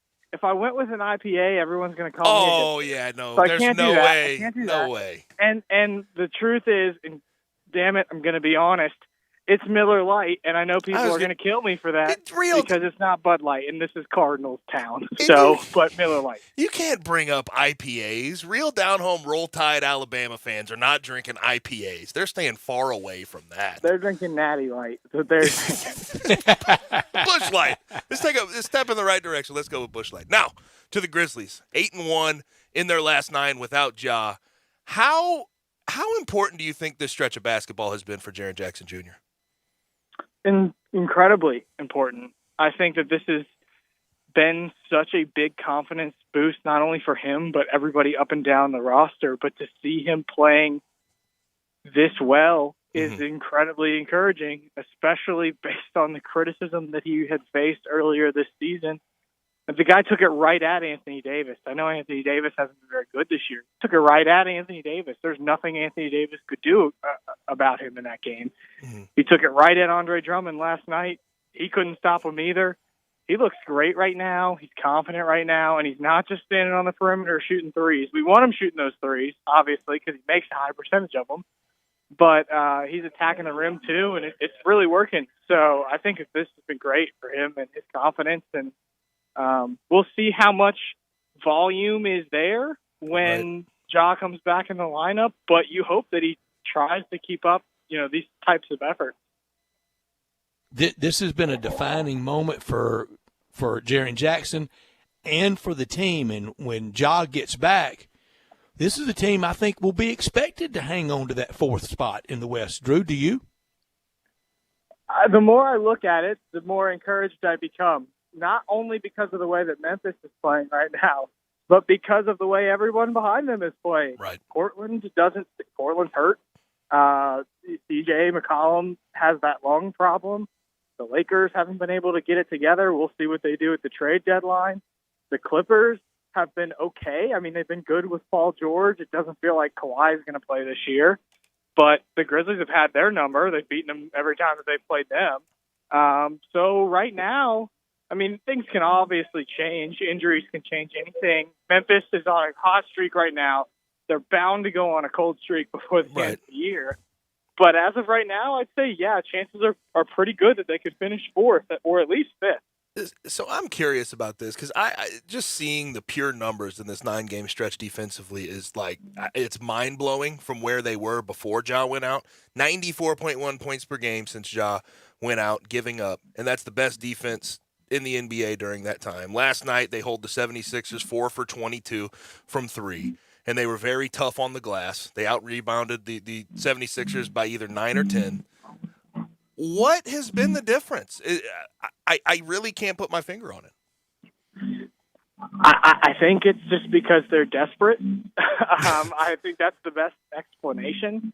They've said they didn't want to let Ja down.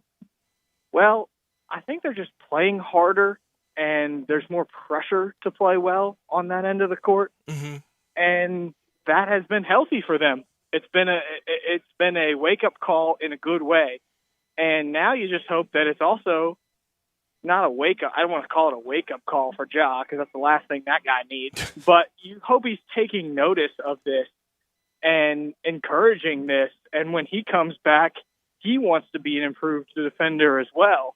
And I'm sure he will say that. I mean, Ja knows the right things to say all the time. I'm sure that's something that he will say. But to me, it's just been them being more desperate. Like they knew that they had to step up in those areas, and they've done it, and it's been impressive. The most impressive thing to me about this winning streak, or this streak of 9 games, I should say, is just that they've showed up every single night and played hard every single night. And you didn't see that happen at the beginning of this season. The beginning of the season, the storyline was the Grizzlies can beat good teams, but they have too many clunkers in there. They have too many bad losses. They don't have the type of consistency. Well, now it's been the exact opposite ever since Ja Morant went out. And it's not because Ja Morant went out, but I'm sure it was a wake-up call. They've played hard every single game, and they've showed up for 9 games in a row for the first time that they have all season. To me, that's the most impressive thing about this 9-game stretch. Drew, notwithstanding last night's performance, only 5 points, but a lot of that was because others were doing it in a big blowout of Philadelphia. But if you had to make the case, would you attempt this, if you had to make the case that Desmond Bane's team MVP today? Ooh, I think that's tough. I think the most important player is Jaren. And I think when he's good, the team is the best. I think the most consistent player this year has been Bane because he's been available. So I'd still go with Ja. I think I still go with Ja just because of what he's done. But what Bane has done is incredibly impressive. And you hear these guys now say that he should be the most improved player in the NBA. Ja said it. Xavier Tillman has said it. Taylor Jenkins has said it. Dylan Brooks has said it. And I actually wrote a piece over at the Daily Memphian that just came out like an hour ago. I went back and looked at all the players that have won Most Improved Player over the last 10 years. Desmond Bane's resume fits that mold completely. What he has done this year versus what he has done last year is so in line with what the last 5 or so Most Improved Players have done. Here's the thing. He's got a guy on his team, Ja Morant, who I know doesn't want a Most Improved Player award. He has no interest in that. But the truth is, he might fit that resume even better because he's done the exact same thing, and he's going to be a first-time All-Star. When you go back and look at what Most Improved Players, which ones of them have been All-Stars, 6 of the last 10 were first-time All-Stars when they won the award. So as much as Desmond Bane deserves it, and he has a resume that fits that mold, I don't know how it doesn't go to Ja Morant or to Miles Bridges at this point. And you talk about Bane and Ja, those guys, when you talk about opportunity and opening up, and I know a lot of people will miss Jonas Valanciunas, it is what it is, but with Jonas out of the lineup, their opportunity has skyrocketed. More shots, more opportunity with the ball in their hands, and they've taken advantage of it. Something that sort of gets lost, though, especially in this 9-game stretch, I think Tyus Jones and his importance to steadying the team is so undervalued. 61 assists, only 10 turnovers like that in the past 9 games. Yeah, he's been awesome. And my favorite part about Tyus Jones is that he makes timely shots. Not only is he so good at taking care of the ball, and he's been great at taking care of the ball. This isn't the first year that he's been awesome at it. He's been awesome at it for like 3 or 4 years now. Yep. He's so good at making timely shots. He made a big 3 in that Lakers game. He made some big shots in the Rockets game. He made some big shots last night in the win over the Sixers. He's called Stones Jones for a reason. Right. And he's shown that too. Like, it's not just that he's done a great job of being steady for them, which they need. he's been more than steady. He's made big shots when they need him to make big shots. And so, yeah, he's definitely a part of this too. Last thing before we let you go, Drew, what is the timetable on Ja's return? I heard end of January or end of February from some people. I've heard early January. What's your best feel on what the timetable will be? I think he was getting closer with the knee before the protocol stuff happened. Saw him in Miami.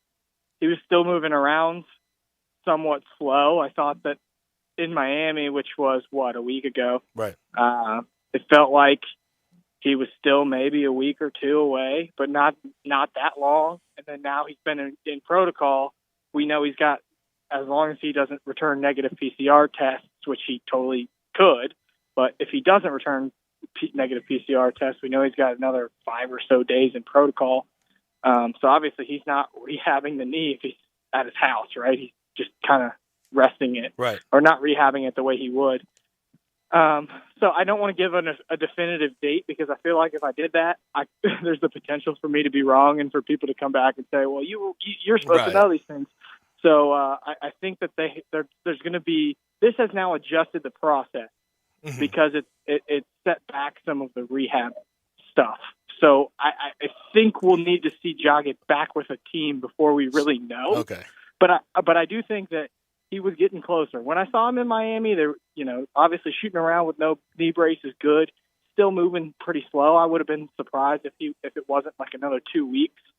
So I don't know, maybe around Christmas time. I think that might be a good time for him to come back. Yeah, I've heard ranges all over the place, but open-ended is what it sounds like. Drew, we appreciate it as always, man.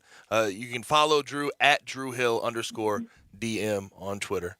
I will see you there tonight. Guys. You have fun, man. Yeah. Enjoy the game, Drew. Thank you so much. Drew Hill with us talking Grizzlies, and tonight the Tide in town to play the Tigers. I know Walker Taylor at the commissary. He's going to be for the Tigers tonight, his alma mater. He sent 3 daughters to Alabama.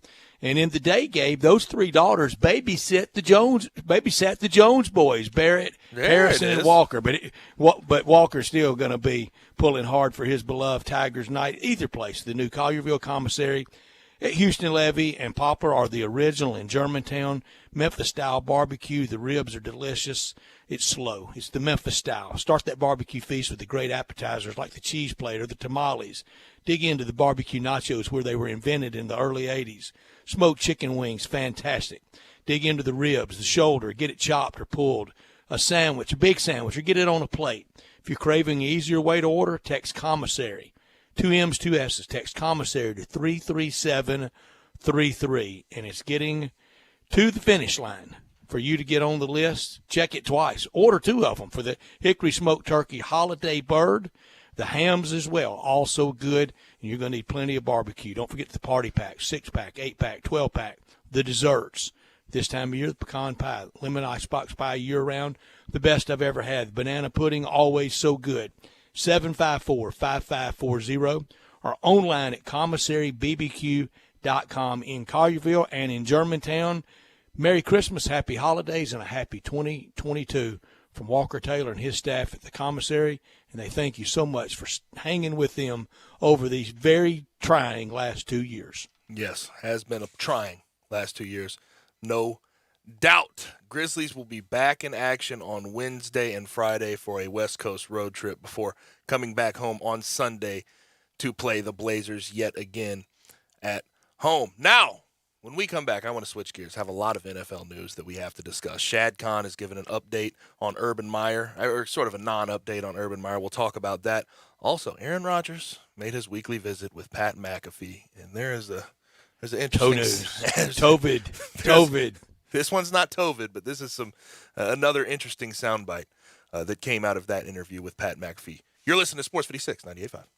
Hi, this is Eli Savoy from Sports 56 Mornings. I want to wish all of you a very Merry Christmas and a Happy New Year. I hope everyone has a wonderful holiday season. And don't forget to join Greg Gaston and me weekday mornings from 7 to 10 right here on Sports 56 and 98.5 FM. Talking to you about my friends at Louie's Deli and Meat Market in Arlington, because not only are you going to see the quality in their meats, but you're going to taste the quality in every bite. Let Louis take some of the hassle out of your holiday season by pre-ordering for your get-togethers, like I did for Thanksgiving with the spiral slice ham, boneless turkey breast, beef tenderloin, meat and cheese tray, or a boneless or bone-in ribeye roast. Deadline to pre-order is December 18th. Maybe you're looking for stocking stuffers. At Louis, you'll find a huge assortment of barbecue rubs, sauces, and seasonings, and a Louis gift card that will make a perfect stocking stuffer for the person who likes to grill. So stop by Louis today, and while you're there, register to win a Komodo Joe grill. You gotta hurry, though. The drawing is Wednesday, December 22nd. No purchase necessary. Visit Louis Deli and Meat Market, located in Arlington at 11695 Highway 70, just 4th of a mile east of Highway 385. Locally and veteran-owned. Louis Deli and Meat Market. It's quality you can see and taste. The Christmas sale is happening now at Family Leisure. Did you know that's where Santa goes to shop? Oh, yes. Why?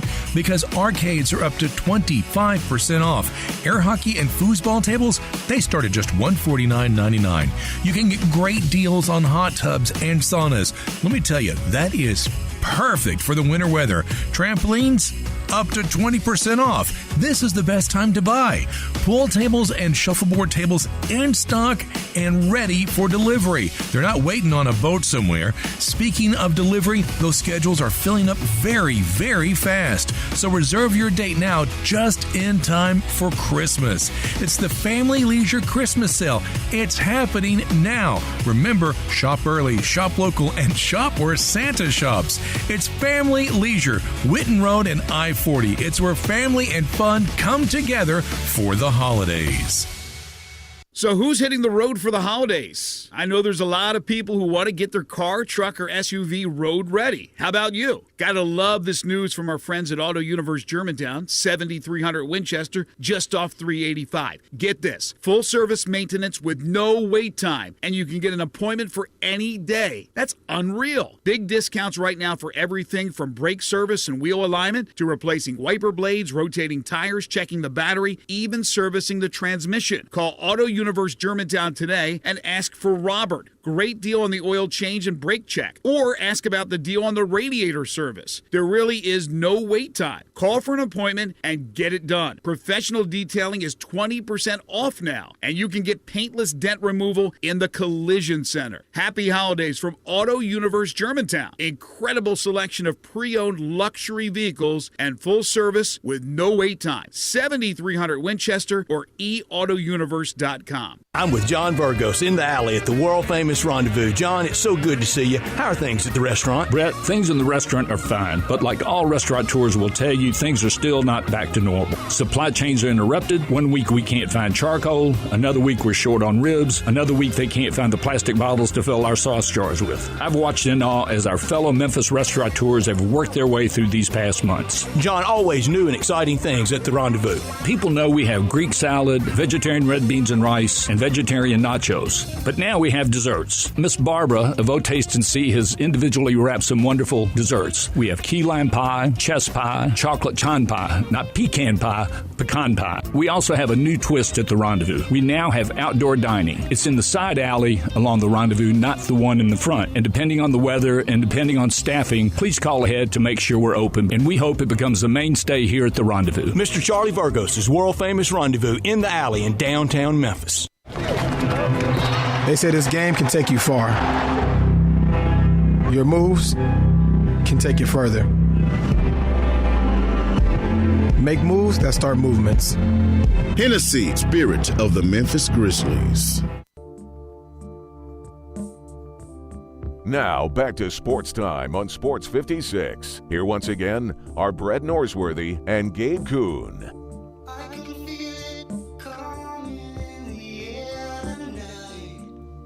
So we talked yesterday about the Urban Meyer sort of bombshell report done by Tom Pelissero of NFL. He posted it on Around the NFL, basically state-run media for the league, more or less. And it's about the rift in the locker room that's going on, what Urban Meyer has said behind closed doors to his coaches, his players, what Trevor Lawrence thought about him benching James Robinson, their star running back. But a lot has been made of it. And Shad Khan, who owns the team, owns the Jaguars, has responded sort of to the line of questioning about the report, saying that he will not act on impulse or helter-skelter with Urban Meyer. And he says he vows to, quote... Dang, Whit Manson family? Yeah, he vows to, quote, do what's the right thing for the team and the right thing for the city, end quote. So, here's the thing about that, though. I don't know if he's ever made the best decision for that franchise. Shad Khan has not been a good owner by any stretch of the imagination with the Jaguars. Now, he wanted Urban Meyer for a long, long time. He finally got him, so I think it's going to be hard for him to let go of Urban Meyer. But this year, from start to finish, I talked about it yesterday, has been just an abomination. It's been terrible. Yeah, and Trevor Lawrence has looked like a rookie, but you don't want to ruin him. You don't want to get too far in the process. Look, I think he's better than Blake Bortles, exactly. But they let it get ruined with Blake Bortles. And that's a fantastic point. If Urban Meyer is not the answer, get rid of him now instead of later, because you don't want to get 3 years into this 5-year rookie contract here with Trevor Lawrence and realize you want to make a change, and you have to change his mind. You have to put in a new offense in that time. So there's going to be another adjustment period. That's the last thing you want. So as far as I'm concerned, and when I look at this situation and what has been said behind closed doors and how Urban Meyer's been acting, if you're going to rip the Band-Aid off, rip it off ASAP. Don't take your time with it. Get rid of it right now before it becomes a bigger issue. Yeah, don't do it a bite at a time. You gotta take it all. Elsewhere, Aaron Rodgers, he obviously goes on Pat McAfee's show every, I guess, Tuesday. I think it sort of fluctuates every week. Pretty good get, isn't it? Yeah. And Pat McAfee, I love the way he talks to athletes because he seems to he really gets them to speak very frankly, openly, candidly. Well, he was an athlete. Well, I know, I understand that. I'm just. But yeah, no, I'm just saying. Not all that. Trust me. Not all athletes can get that out of people. Punter. But. Whoa. Punter are people too. I can't do this. Come on. Punters are athletes. I can't. I love kickers. And he can kick too. I love deep snappers, holders, and kickers. You got to have them all. He kicked at West Virginia too. He sure did. Yes. But he could boot the ball. And it was kind of a joke when he did quit and went to Barstool out of his career. One of the best plays of the Egg Bowl was, and Mac Brown should have gotten targeting on that kickoff coverage. I mean, he leveled the guy. Mm-hmm. But Pat McAfee had Aaron Rodgers on today, and he asked him about if he was happy with the Packers. Here's that. Where we had a really tight locker room, and it's a good feeling coming to work every day. So you love being a Green Bay Packer right now, yeah? I love playing ball, man. Oh, he's loving ball. Loving ball. This guy loving ball. I love that. Go ahead, Ty. That's going to be great to hear. It is great to hear. You know what? Oh, here we go again. Here we go again all summer. Know what's hilarious to me, Brett? It's like before this summer, more or less, we didn't have these discussions about Aaron Rodgers. No, he had never Mr. given Packer. us. He had never given us any reasons, but he gives us a soundbite a week at this point. He does, and we're going through this whole thing again. Especially if he lost another NFC championship game at home. Well, I mean, I wouldn't blame him for being done with them, I guess. What do they not have you think he could fairly say, I need this and y'all didn't do it for me? And also, like, where's he going to go? Cut Jordan Love. Where's he going to go? Where exactly is the place that he wants to land that's better? That's a better situation than the Packers right now is Seattle? my question. Is that a better situation? I don't know. Defense not that great. O-line certainly not good. Atlanta, post Matt Ryan? You run into the same problems. New coach, young coach, defense not that great. But, I mean, does he want to go somewhere that it's a better position for him to win, or does he just want to go to the West Coast and live on the beach? Because that's what it sounded like a lot of people were saying. I mean, you think he wants to win 10 games a year? And well, just I mean, I think make he it does, to the playoffs but, and not win a championship? I mean, yeah, but the fact that he was thinking about sitting to be the Jeopardy host. I'll say this. I thought one of the biggest issues he was running into is he felt like the team was not doing its best to help him win a championship every single year. Because that's what I thought. That's where I thought the rift started. Because he never had issues with the Packers until Jordan Love was part of the locker room, until they had a new coach, until he started to have issues with their GM. And I think it revolved around him not thinking they were doing their best job to put a championship team around him. So I would imagine wherever he goes next, he wants to win a championship. But where is that? Where's the better spot right now to go win a championship than in Green Bay?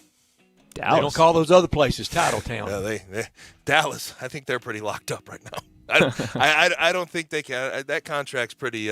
He doesn't want to start over with the Texans. And did you hear Jerry Jones, by the way, this morning? I did not. Says he thinks the offense is in a complete slump. He says it's a multifaceted evaluation that I would say our offense is definitely away from where we were playing 5 and 6 games ago. He's not wrong. I don't think he's wrong. Defense has stepped up, though. And Michael Parsons in particular, 75 tackles, 12 sacks, 3 forced fumbles, 2 passes defended. Coming off the edge, he has been fantastic. We talk more of this when we come back on the other side. Should be a good hour number 3. We talk with Bo Marchant to start. 5:30, we talk the NFL playoff picture. And Todd McShay released his NFL draft quarterbacks, where they rank for the 2022 draft. We'll talk about that. And at 5:45, we get out with Taco Bell Crunch Time. You're listening to Sports Time with Game and Stats.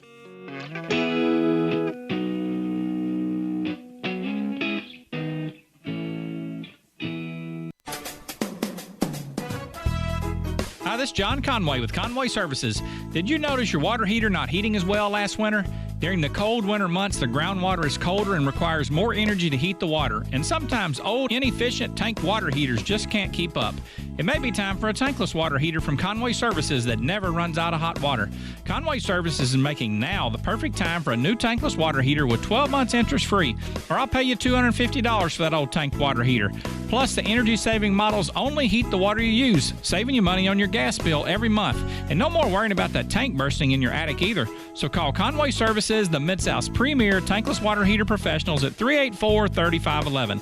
And the first 30 callers with a 10-year-old water heater will come out and inspect it absolutely free. Call 384-3511. Conway Services. Call Conway today.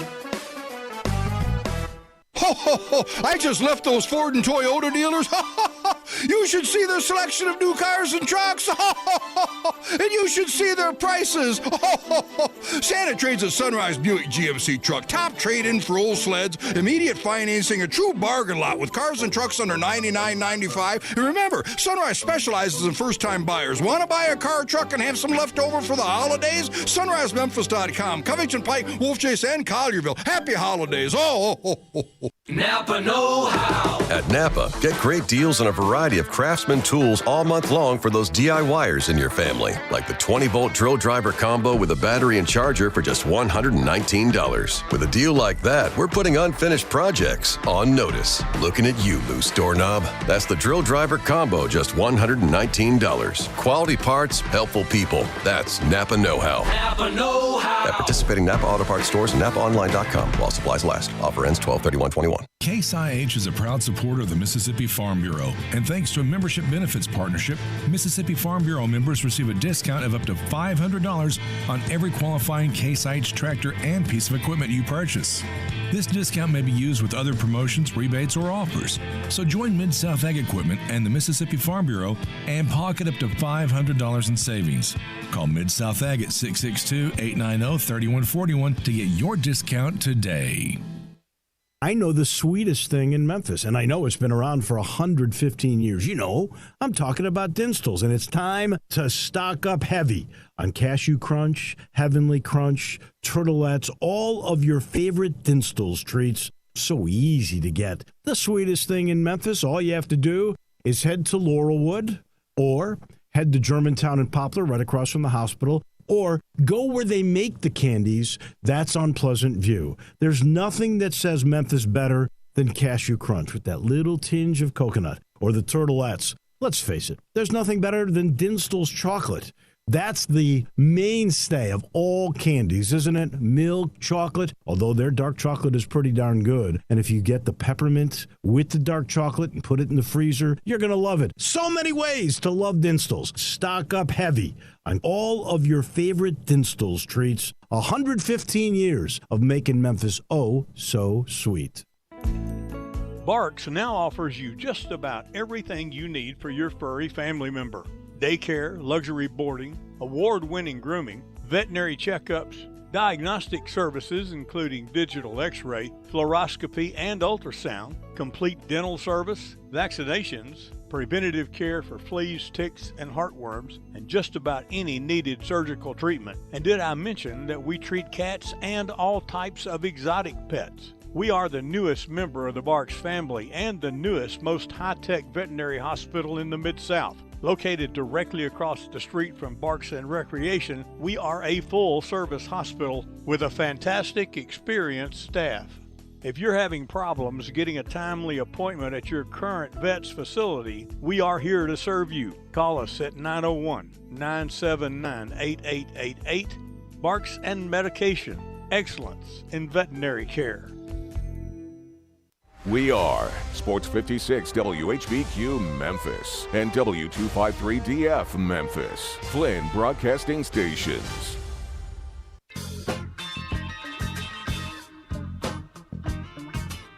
Now, back to Sports Time on Sports 56. This hour is brought to you by DeSoto Auto Sales. Here once again are Brett Norsworthy and Gabe Kuhn.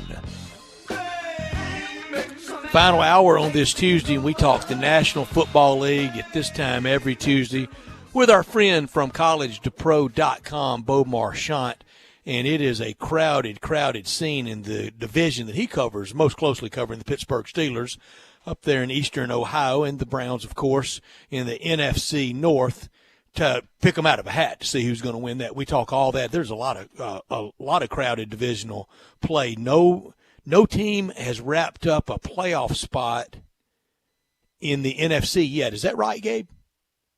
I don't think so. I don't think there's a single one in the NFC. We're getting close, though. We're getting close. We are getting close. This hour brought to you every day by DeSoto Auto Sales on Goodman Road at 5704 Goodman Road, online at DeSotoAutoSales.com. All the cars test driven, all checked out bumper to bumper very thoroughly. And they also, with an unlimited inventory. It's hard to say right now in the car business, but they can and they do at DeSoto Auto Sales. Every make, every model. If it's not on the lot, they'll go find that special car that you want just for you in time for Christmas Day. No shortcuts taken. You're treated like family by kind, courteous employees, laid-back atmosphere, no high-pressure sales, and they care about your time. They want you to enjoy the ultimate car experience. It's a guarantee. It's a promise. You walk in, find the car you want, credit approved, paperwork completed, test drive the car, you're out of there in 45 minutes or less, because they know we live in a world today that time really matters. They keep it that simple and that efficient at DeSoto Auto Sales on Goodman Road, 662-890-7184. Come on down to DeSoto County for that town and country experience at DeSoto Auto Sales. As promised, Bo Marchant joins us now. And, Bo, this is a fun time of year for us fans, but for a lot of people, it's jobs time for next year. We feel like Ben Roethlisberger will move on after this year because of retirement. But for a lot of other players, they're playing for a spot for next year, and they got to help get a team to the playoffs, or they'll be somewhere else next year. Yeah, coaches alike, and with the way the NFL rules are with coaches, you might see a little bit of a early exodus, so teams can kind of get a head start on that coaching search, before rather than after. So, you got to play. If people complain, guys make a lot of money. But if, you make a couple foul-ups at work, you'll probably keep your job. I mean, these guys fumble twice in a game. They might not play anymore in the National Football League. So it's a tricky thing. And like you said, everybody has to play their best. Bo, I have to ask you, are you still scouting with the Blue Bombers? Yeah, I'm an intern right now. Okay. I shouldn't say that, but yeah. How I'm still about working. it, though? Grey Cup dude, victory. We were thrilled. Yeah. I mean, I was texting with the guys, and it's fabulous. Like I said, I'm excited, and like I said, I know, being in the building and knowing everything going on, they're some good minds, and Coach Shea, the whole cast, it was excited. Shout out in OT. That was an awesome game-ending interception too. That was one of the wildest plays I've seen in the game in a long time. Now, you cover the Steelers mostly in the AFC North, and I guess I'm just going to leave it very open-ended. Who do you think comes out of the AFC North? It just seems inconsistent each week. Yeah, well, I picked Cleveland at the beginning of the year, but I thought they would be a better Cleveland team than we've seen. I thought they'd be better. But right now, it depends on how healthy Lamar Jackson is going to be. I think down this playoff stretch, I think we've seen the inconsistencies of a Cincinnati team trying to be in the upper echelon of teams in the AFC.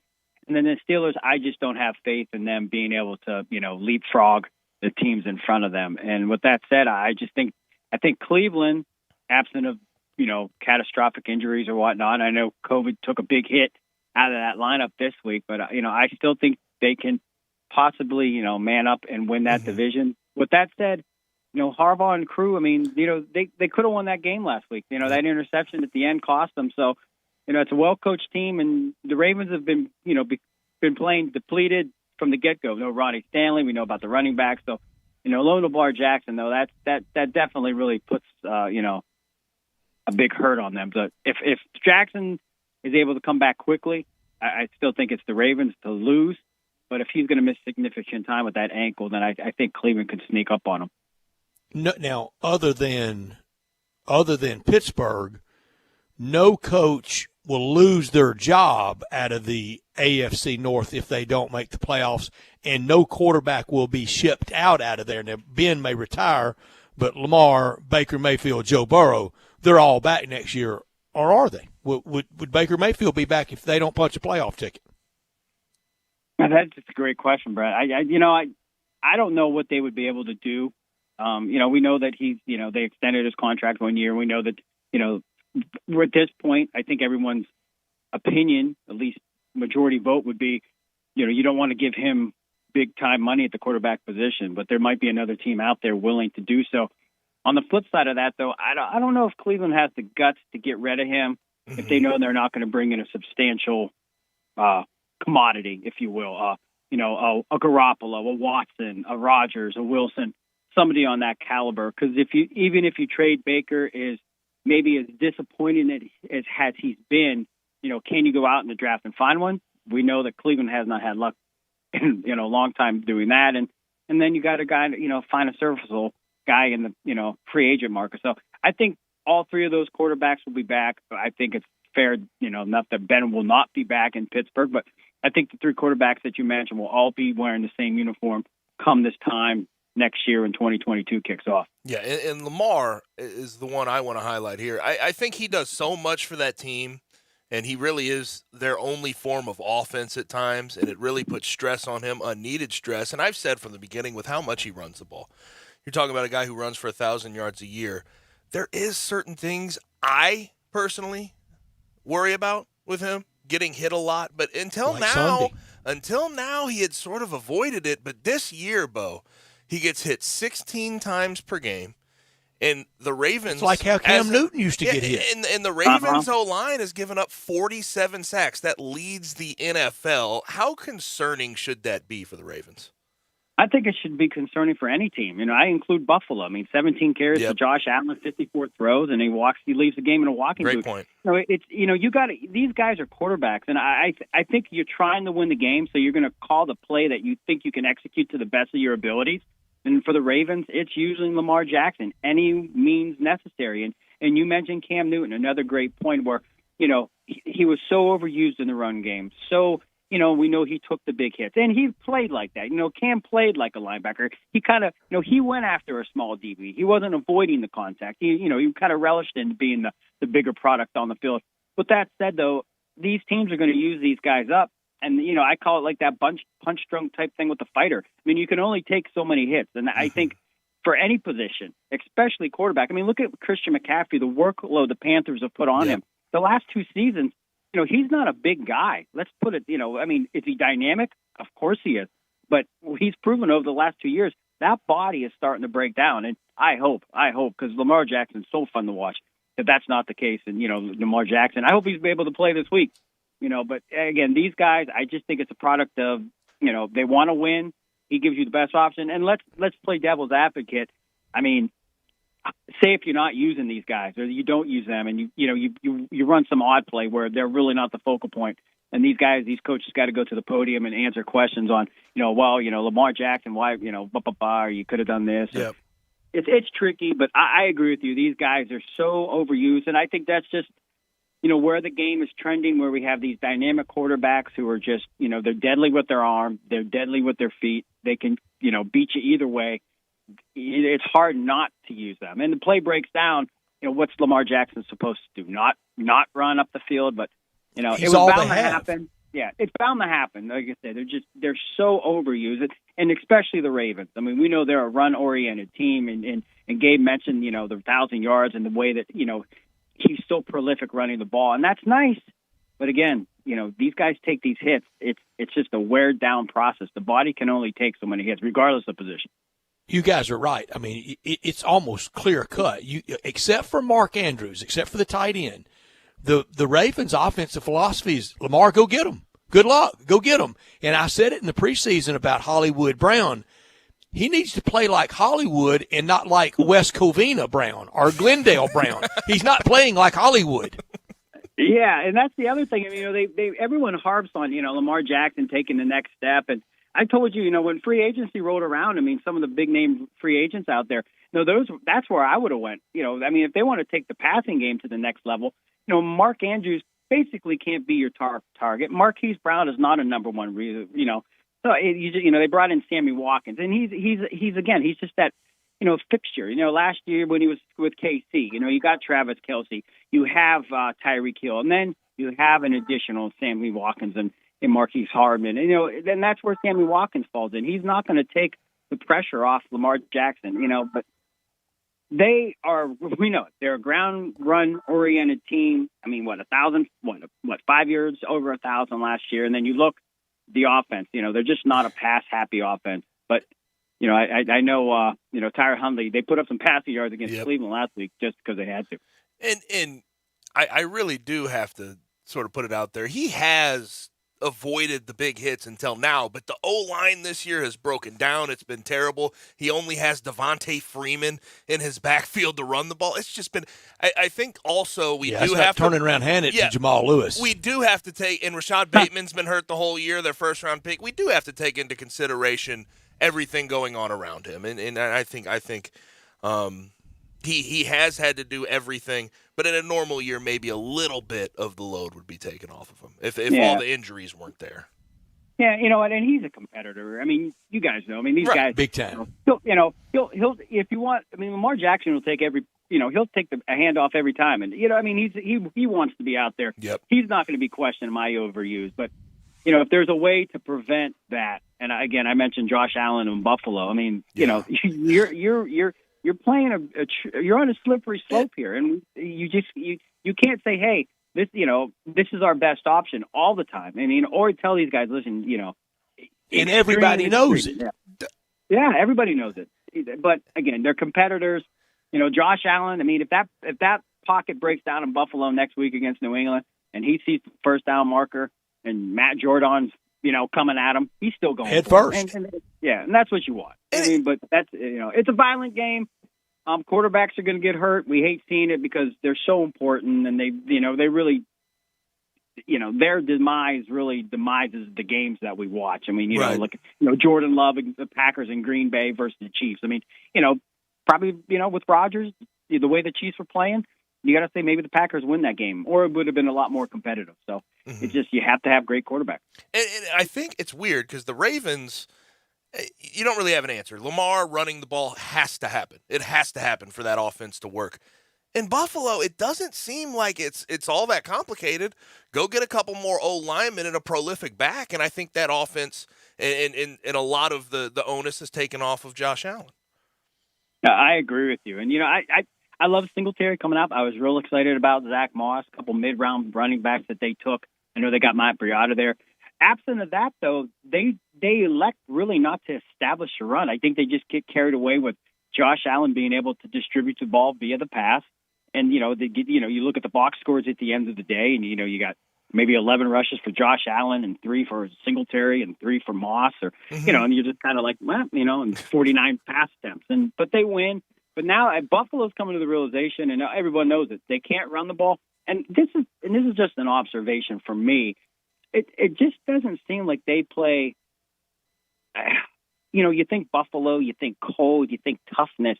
they just don't look like a tough team to me. You know, when they get up to teams that are kind of on their level or better, they just don't come up. You know, they don't win. So I mean, you want to beat the bottom feeders. That's fantastic. But we've seen this year, and you know, they beat the Chiefs, but you know. Clyde Edwards, he had the fumble at the end. I know he did fumble the ball, but I mean, basically they were just running that ball to position it to kick the winning field goal. Absent of them, So, the Chiefs win. Other than that, you take that away, they really not been that prolific. And I thought early on they looked, 6-5, 6-0. I would say, hey, I picked them to go to the Super Bowl and win it, but right now it's 7-6. Yep. They definitely are in a world of hurting. I still think they make the playoffs, but definitely not what they expected when this season started. Bo, in the preseason, I was with you. I had Cleveland in the AFC Championship game, but losing to the Tennessee Titans, and the Titans, if they get Derrick Henry back, and they're really gonna be formidable come playoff time. If the playoffs started today, they don't. We know that. 4 games left. Open dates are over. Saturday play begins this week. I love that. I love within it because you know it's money time, and I get to watch more NFL now because I'm not quite as busy. I'm looking forward to the 3 games on Saturday. But if the playoffs started today, 3 versus 6 in the NFC would be Arizona hosting San Francisco. That's one everybody could be on upset, visitor winning. Jimmy G's playing at a high level. I got to give Dave Woloshin credit. He saw it in Jimmy G when I didn't. Yeah. Listen, Jimmy Garoppolo. I love Jimmy Garoppolo. He's just hurt. I mean, and that's why the 49ers elected to move up at 3 and take Trey Lance. If Jimmy Garoppolo played 14 games every year for the last 3 years, they don't move up. They don't take Trey Lance. But when you have a guy that cannot stay healthy, you have to think about the organization. But he is playing fabulous. And the 49ers, 7-6, right on the outside looking in.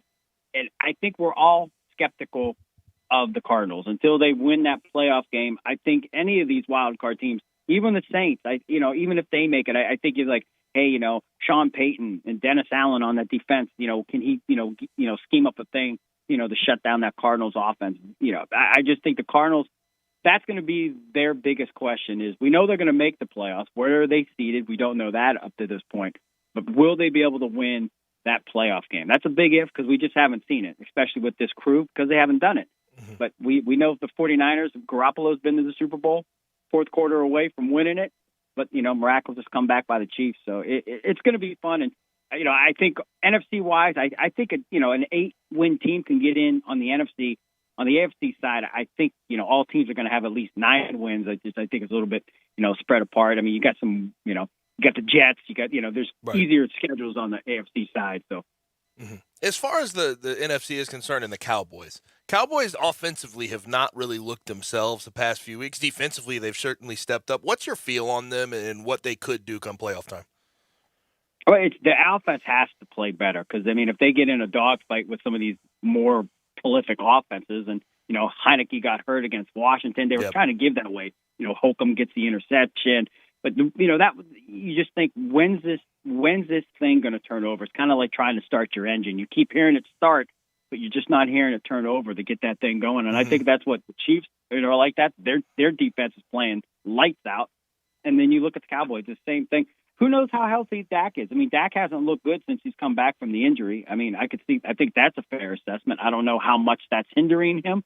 But in the meantime, they played a game without CeeDee Lamb and Amari Cooper on 2, then one missed one the other. We know Zeke's not 100%. Tolly Pollard missed last week. Tyron Smith left the game Sunday. So, but on the flip side, you can go up and down the list. Everybody has injuries.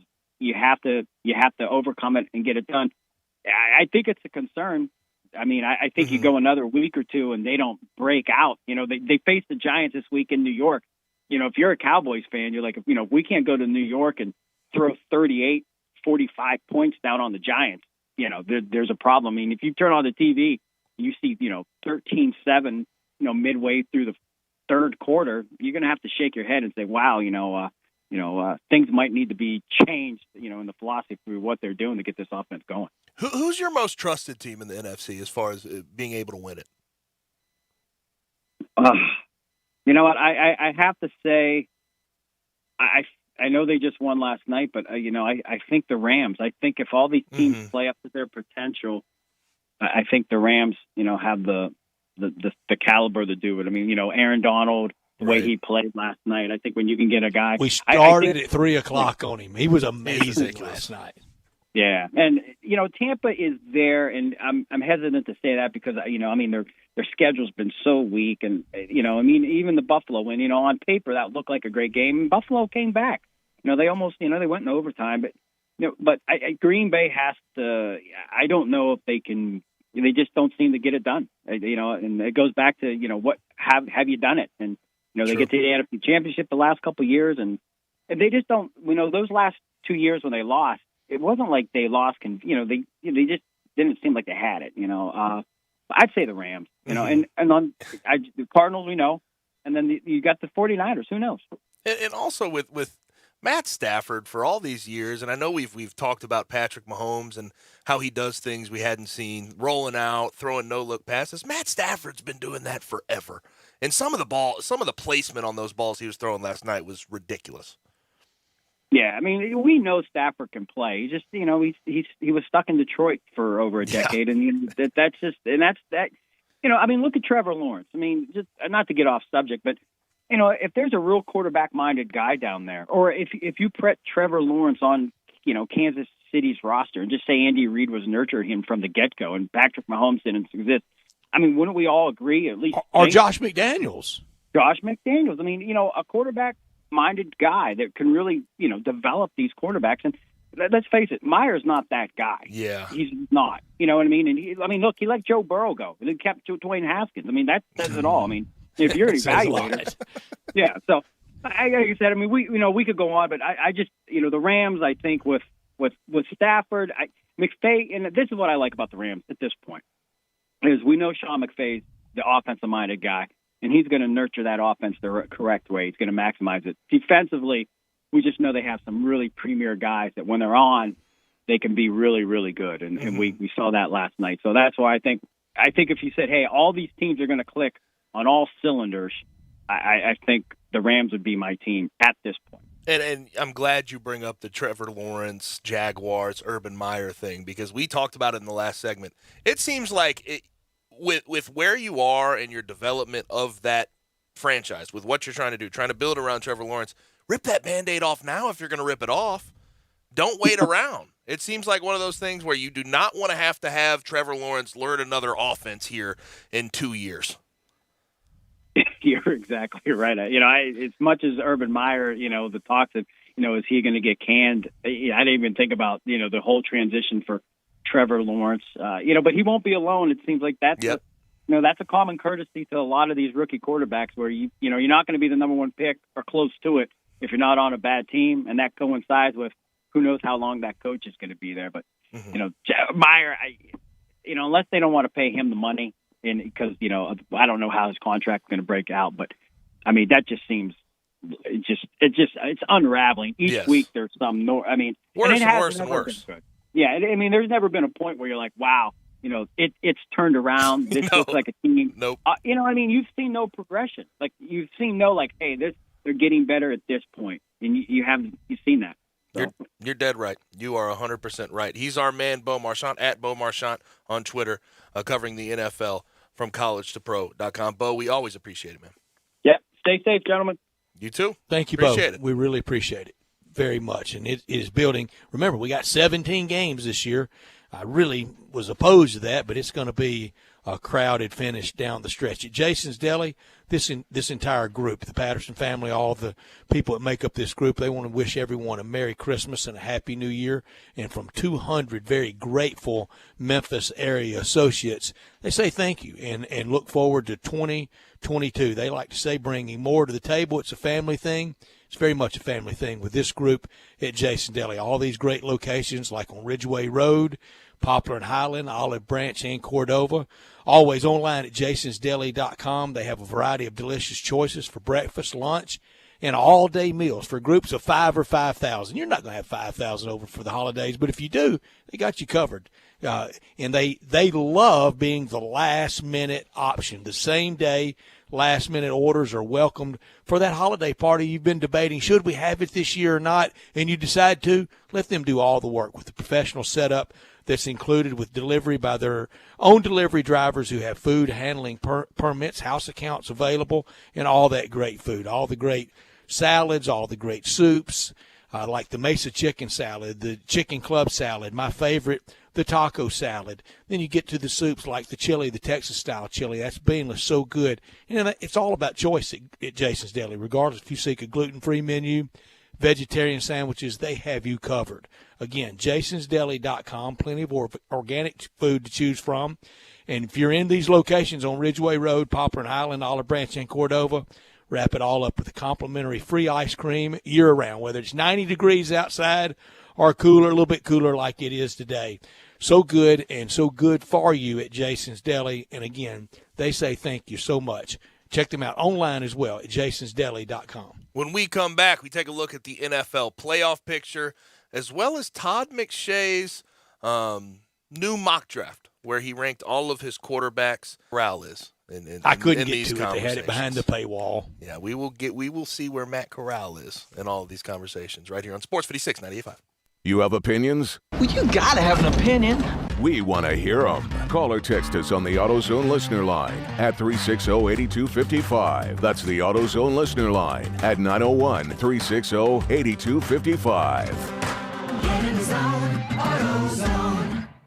I'm with John Burgos in the alley at the world-famous Rendezvous. John, it's so good to see you. How are things at the restaurant? Thank you, Brett. We are here and we're making it. I have to say a big thank you to all of our customers that ordered food during the curbside days, bought gift certificate when times were slow, ordered food to be shipped from our shipping kitchen, and then came back down to eat when our doors reopened. We owe a debt to the Memphis and surrounding community for supporting us when we need it. I hope y'all all come eat some barbecue with us, but I also hope you'll support our local restaurants. And if your service is a little slow or an item isn't on the menu that you enjoy, cut them a little slack. Hopefully it'll be there soon. Thank you, John. We appreciate you for feeding all of us, and we will take that advice to heart. Brett, we also have a new twist at the Rendezvous. We now have outdoor dining. It's in the side alley along the Rendezvous, not the one in the front. And depending on the weather and depending on staffing, please call ahead to make sure we're open. And we hope it becomes a mainstay here at the Rendezvous. Mr. Charlie Burgos' world-famous Rendezvous in the alley in downtown Memphis. You might not know me, but I'm Zip with the ZipCat construction app. Why are you collecting leftover construction materials, Zip? I'm turning it into cash. That's easy. You can turn leftover materials into cash. Keep it out of dumpsters and help the environment. That's why they call me Zip, the construction guru. Also, ZipCat app saves you time and money. Lets you describe a job, name your price, and get a job done. That's smart, Zip. You're amazing. General contractors, take a few minutes, price a job, and get it done. Download the free ZipCat app in the Apple Store or Google Play. Best tool in your toolbox. Taco Bell presents a get-out-of-bedtime story. It's time to wake up from this amazing dream, even though you're jet skiing on lemonade. How extreme! And oh, look at that, you just won the lottery. Is that a castle? Take the keys, it's your property. What's better than swimming in space? Just wait for the big reveal. It's Taco Bell breakfast and it's actually real. So it's time to wake up and bid your dreams farewell. Because toasted breakfast burritos are waiting for you, only at Taco Bell. At participating Taco Bell locations near you during breakfast hours only. They say this game can take you far. Your moves can take you further. Make moves that start movements. Hennessy, spirit of the Memphis Grizzlies. Need to sell your home? You're in luck because I buy houses. All you have to do is call Bill at 901-406-1101. That's 901-406-1101. Grab that pin, 901-406-1101, or just save it in your phone. Bill at I Buy Houses. I Buy Houses buys houses in any area, in any condition, at any time, as simple as that. I Buy Houses is guaranteed to close in 5 days. So if you need your cash fast, just call Bill at I Buy Houses, 901-406-1101. Has your house been on the market? Were you just tired of renters? Or is it just time to start over? Well, avoid repairing, cleaning, painting, and prepping your house. Just pick up the phone and call Bill at 901-406-1101. That's Bill at I Buy Houses. If you're in Southwind, South Memphis, North Mississippi, North Memphis, Collierville, if you can hear this, just call my friend, Bill at I Buy Houses, 901-406-1101. Now, back to Sports Time on Sports 56. This hour is brought to you by DeSoto Auto Sales. Here once again are Brett Norsworthy and Gabe Kuhn.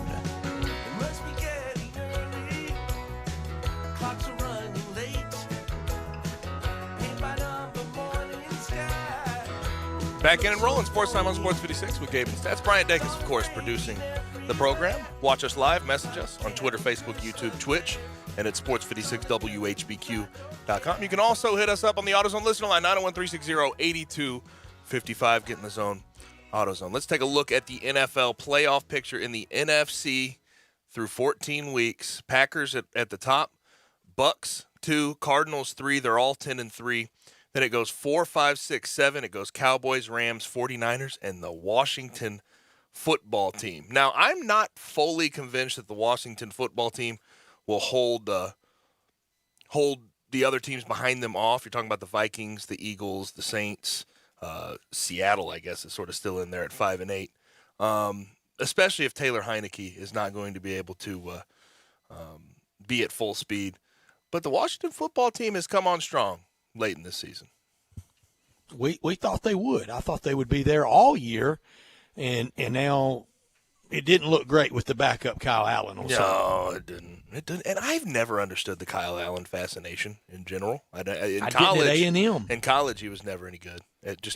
Being honest, I'm not trying to be rude. Have you ever seen Kyle Allen and Zach Calzada in the same place? I think they're the same person. They might be. They're both average. Yes. I think they both wore number 10 at A&M. Yes. Yeah, that's a good question. Same person. Right there.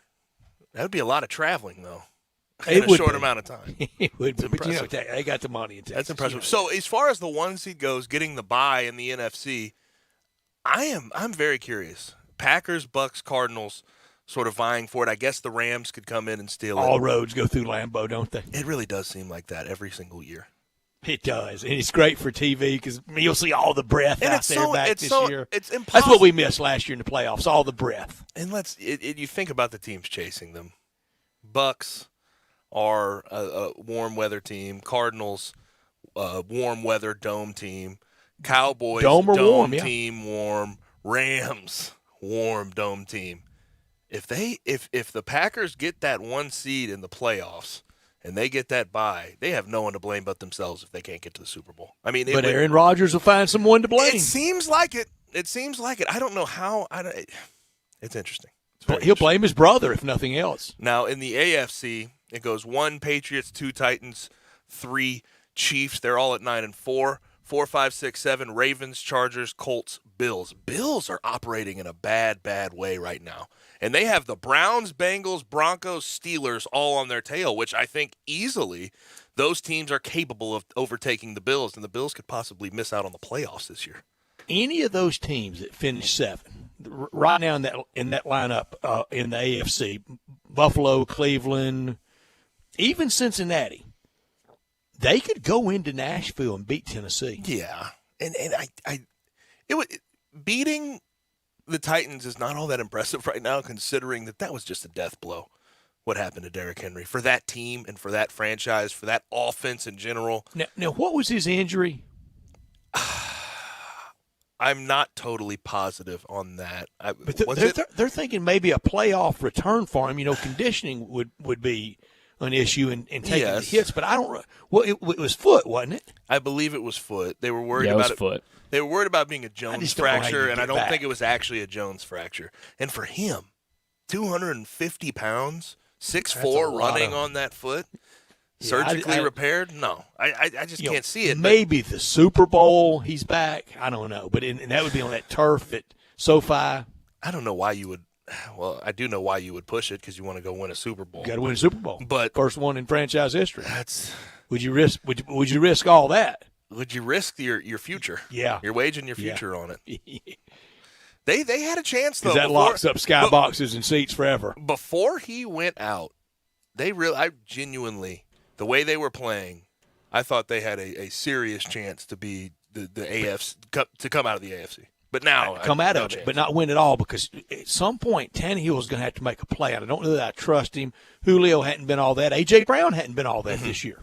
He might actually be back soon. It says the Tennessean wrote an article over the weekend. It says the two-time Pro Bowler reportedly suffered a Jones fracture, a break at the base of the fifth in the foot. Estimated recovery time for the Jones fracture is 6 to 8 weeks. Sunday marked the 6 weeks for Henry's injury. Jones fracture can linger too. Mm-hmm. If you play on it and you try to push it, that could be a death blow for his career if he continues to use it and re-injures it, and you don't want to see that happen. Jay Morgan, jump in if you need to. Come on, Jay, what you got, man? The word that Bryant stumbled on and skipped past was metatarsal. Metatarsal. Look, I'm not. I am no doctor here. I thought he did fine with it. Thank you. Do you know what your fingers are? They're fingers. I got fingers, I got toes, I got arms, I got legs. I don't need to know everything else. They're not metatarsals. Wouldn't they be metacarpals? What would they be? Your fingers. They're my fingers. I learned last week with the Kentucky Derby horse that horses don't have autopsies. What? Do they not? They're called necropsy. Is it the same thing? Well, yeah, but it's not called autopsy. It's necropsy. Because they're a horse? I mean, what? What's only Baffert can translate for us. Yeah, and we don't need to talk about Baffert. Peace out. Yeah. So back to the AFC playoff picture. Yeah. If the Bills fall out, that would that got horribly off the rails, Jay Morgan. Next time, I will not encourage you to man the mic. But the Bills, if they fall out of the playoff picture completely, it's going to embarrass a lot of people in their preseason picks. My gosh. I didn't have them. I'm still a little bit like Jimmy G, still not trusting completely in Josh Allen. Thought they kind of maxed out the 2 previous years. Not that impressed, not that stunned by them. And if they miss out, they're not going to fire the coach. They shouldn't. Mm-hmm. But you're right. It will leave a lot of people's preseason picks way off. Another one's going to leave them way off who's sitting on top. Yes, the Bill Patriots. Belichick. My gosh. He just finds with a way a to rookie do it. Quarterback. And doing it with a rookie quarterback that looks like Opie Taylor. That no one really thought would be on this trajectory this early. To see what everyone Bama else fans in town, I say that lovingly. Everyone else wants to recreate Patrick Mahomes and get the off-platform plays and run around, do some read option stuff. All old Belichick wants him to do is play from the pocket. Buddy, you throw the ball 3 times. If it means we win a ball game 14-10. Just don't throw it to the other team. Exactly. We'll run the ball 45 times. You throw it 3, and if we win a ball game, that's your job. Do your job. And this is the Belichick masterpiece. This is the best year I've seen him coach in his career, and that's saying something. Better than any of the Brady years. The closest thing to it, maybe what he almost carved out in Cleveland. And think about who he's running the ball with. Damian Harris. I mean, Bama. I like Damian Harris a whole lot. Straight ahead back. Though. As a lead back, did I expect him to be this productive? No. I'd be lying if I told you I thought he would. And then Ramondre Stevenson, who's a pick. I don't know if Brandon Bolden's still playing right now. But he is. And contributing. I don't understand. And then think about the wide receiver. Think about the skill players. Jacoby Myers, Kendrick Bourne, Hunter Henry's been solid. But they don't really have anybody on offense that scares you at all. But defensively, they tighten up. They play really good defense.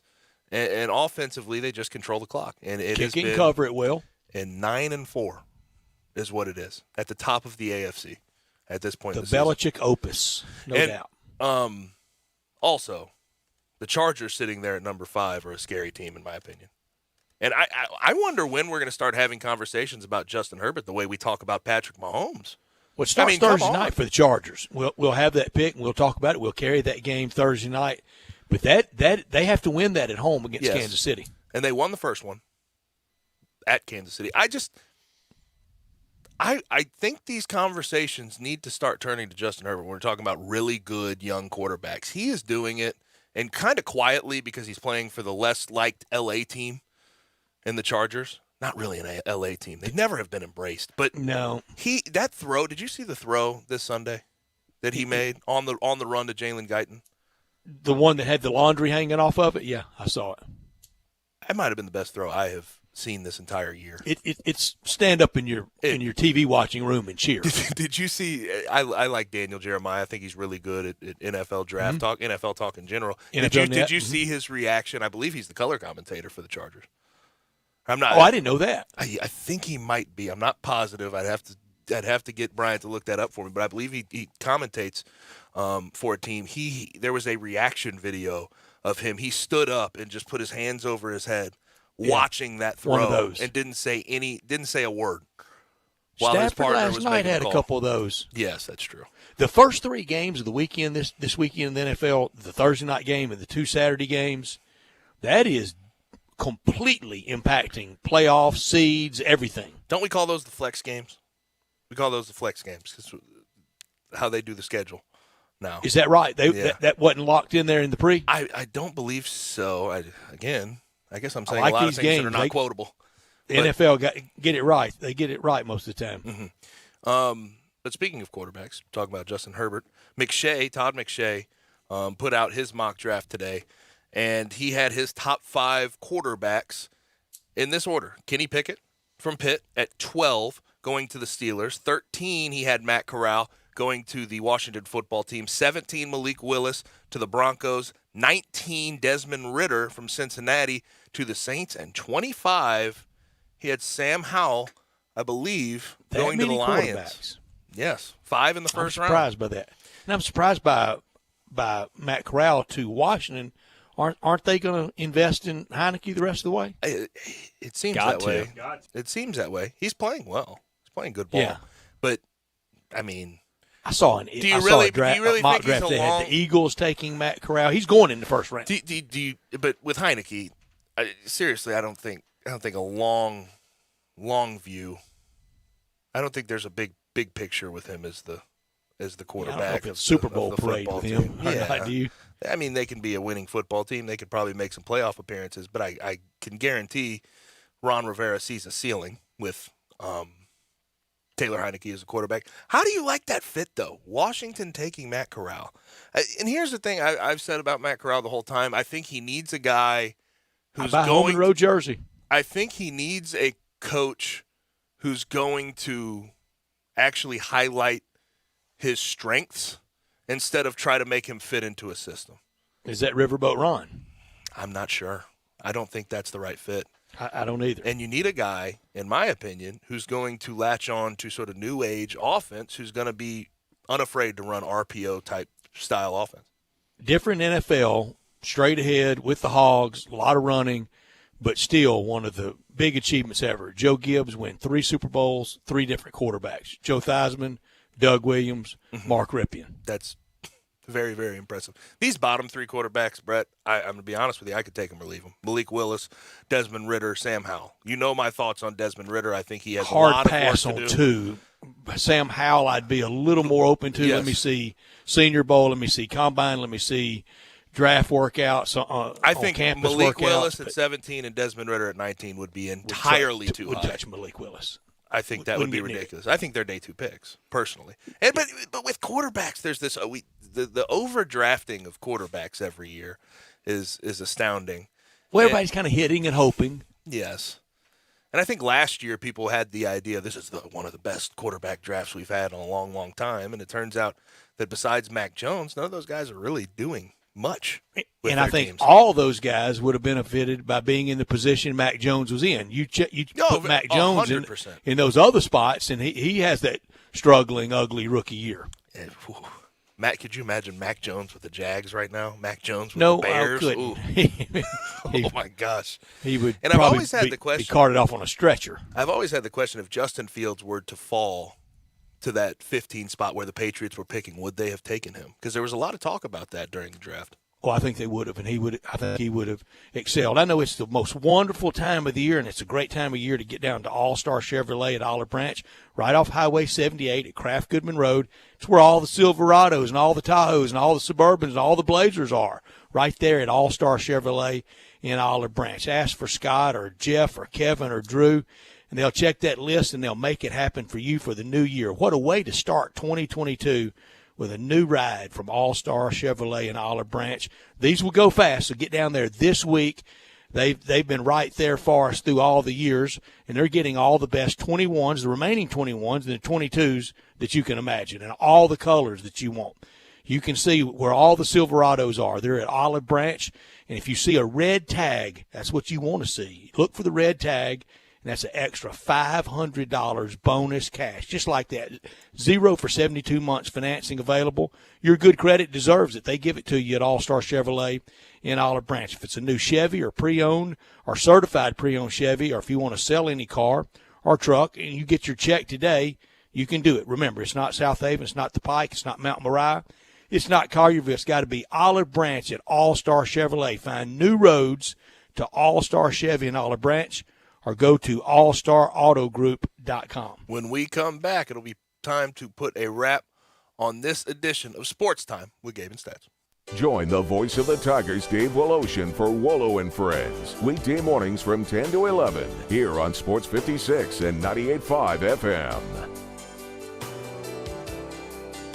Get ready to command the season in your new Kia from Gossett Kia on the Pike. All with Kia's year-end push and a 10-year, 100,000-mile powertrain limited warranty to back them up. 2022 Kia Forte 41 MPG $179, only $27.99 due at signing. Or 2022 Kia Sportage LX front-wheel drive $199 a month. Or 2022 Kia Sorento $279 a month, both only $34.99 due at signing, all 36-month leases. If you're ready to end the year in a big way, come see Bobby J today. He's ready to buy your sleigh and put you in a new Kia. That's Gossett Kia, 1900 Covington Pike, or shop 24/7 KiaCovingtonPike.com. If you want it, we got it at Gossett Motor Cars. All 36-month leases, $650 acquisition fee, $30,000 per year, 20 cents excess mileage. Sorrento NGO 92178, MSRP $30,875. Sportage N 7017 625, MSRP 25815. Forte 8429506, MSRP 21035. Includes all rebates and incentives. Must finance through Kia. Excludes tax title and license with approved credit. See dealer for complete details. Offer valid through 103/21. Dealer stock only. Nestled in the heart of East Memphis, located corner of Park and Cherry, is a beautiful residential neighborhood. I'm here at Town Village Audubon Park interviewing a new resident, Carolyn. Share with us why you chose Town Village. Well, if your parents or special friends need to make that big move, let me share with you my experience. It was tough for me to leave home, but then I discovered Town Village. I would like to highly recommend Town Village to you and your loved ones. After looking at all the amenities and meeting all the people and staff, I was hooked. From restaurant, bistro, 3 meals per day, housekeeping, transportation, security, health care, physical therapy, exercise room, and even a heated pool and spa. Come see us and make your new home at Town Village. Visit us and call Daniel at Town Village Audubon Park at 901-374-7342. There's no place like home, Town Village. Doctors Without Borders teams confront hard facts in conflict and crisis zones. When others look away, we step in to act. Because measles still kills more than 100,000 children every year, we're there to vaccinate more than 1 million. Because some countries have only 1 or 2 mental health professionals, we provided over 400,000 mental health consultations last year. The fact is, your support makes our life-saving work possible. Picture the impact we can have together. DoctorsWithoutBorders.org.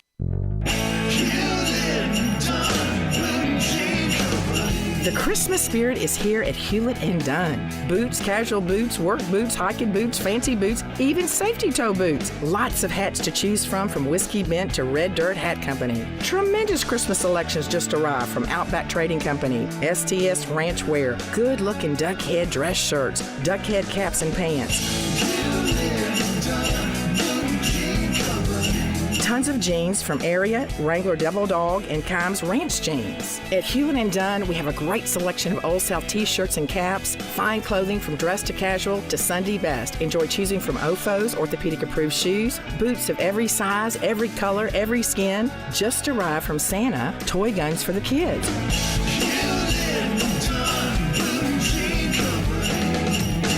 And Done, from our family to your family since 1961. Merry Christmas. Now, back to Sports Time on Sports 56. This hour is brought to you by DeSoto Auto Sales. Here once again are Brett Norsworthy and Gabe Kuhn. I fantasize about this back in Chicago. Mercy, mercy, need that mercy.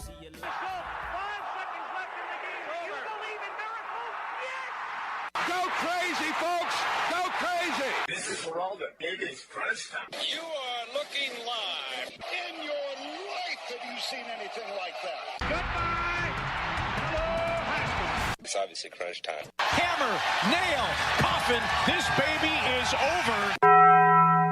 The double steak grilled cheese burrito, so good. Double the steak with nacho cheese sauce, seasoned rice, red strips, sour cream, and the 3-cheese blend wrapped inside a warm flour tortilla, with even more 3-cheese blend grilled on the top. The double steak grilled cheese burrito, it hits the spot now at Taco Bell. And at Taco Bell, when they say they are feeding people's lives with unexpected good, they mean it. Bowl food you can't get anywhere else. Brett, what I learned today is that Dabo Swinney has decided to stay in the Clemson family to replace Tony Elliott as his OC and Brent Venables as his DC. He goes with Wes Goodwin, who's a senior defensive assistant, to be the defensive coordinator. He brings on safeties coach Mickey Kahn to be the co-defensive coordinator. And he also goes with his quarterbacks coach Brandon Streeter to be elevated as his offensive coordinator. Let's just hope. Mickey Kahn played with him at Bama. And let's hope for his case that this does replace the production, I should say, left behind by Brent Venables and Tony Elliott, because those guys did a good job for a long time. It's a fork in the road for Dabo, kind of the first big inflection point after this mega success. But Mickey Kahn's a really good football coach and good guy. I learned today there will be a lot of Bama fans, speaking of Mickey Kahn playing at Bama. He won't be in downtown Memphis tonight, but there will be a lot of Bama fans at FedEx Forum. And with the heavy Bama influence, and let's say the Tigers got off to a rough start, could tonight be some booing. Some booing of Penny Hardaway and the hometown team. If it is, Brady White says hi. And I hate to say it, Brett, I think there's already been some boos shared. Oh, has it? During the Murray State game, there was a fair amount. Wasn't crazy, but they're on the way. If it keeps spiraling out of control, there's no doubt about it. What I could have done without is seeing the trailer for the new Netflix movie about Sean Payton and his year during Bounty Gate, where he coached his son's team called Home Team. You know who's playing him, Brett? This is hilarious. Kevin James from King of Queens. Kevin James is playing Sean Payton. I do not really. Paunchy Sean Payton. And Taylor Lautner's in it too. Oh yeah, I did see that. I had no idea. I mean, I really would not cast Kevin James to play Sean Payton ever. But what's funny about it? Like I didn't Gary Busey portraying Coach Bryant. What's funny about it is it's a comedy. So there's gonna be a family comedy. For everybody. It's kind of weird. It's going to be Come on. It's going to be a bizarre portrayal of Sean Payton. I'm surprised he wants it to be done that way. I didn't see the comedic aspect of that year. No, I didn't either. But I guess it was going on. I could do without too, Gabe. I could also do without this last night. 10 NBA games last night, and you know who won the lowest attendance prize? I don't want to know. Another Monday night crowd in Memphis. No crowd. I didn't want to know that. As we enter a new calendar year and we're about through with these Monday games, it's time for Grizzlies Mania and the crowd to come out. It's time.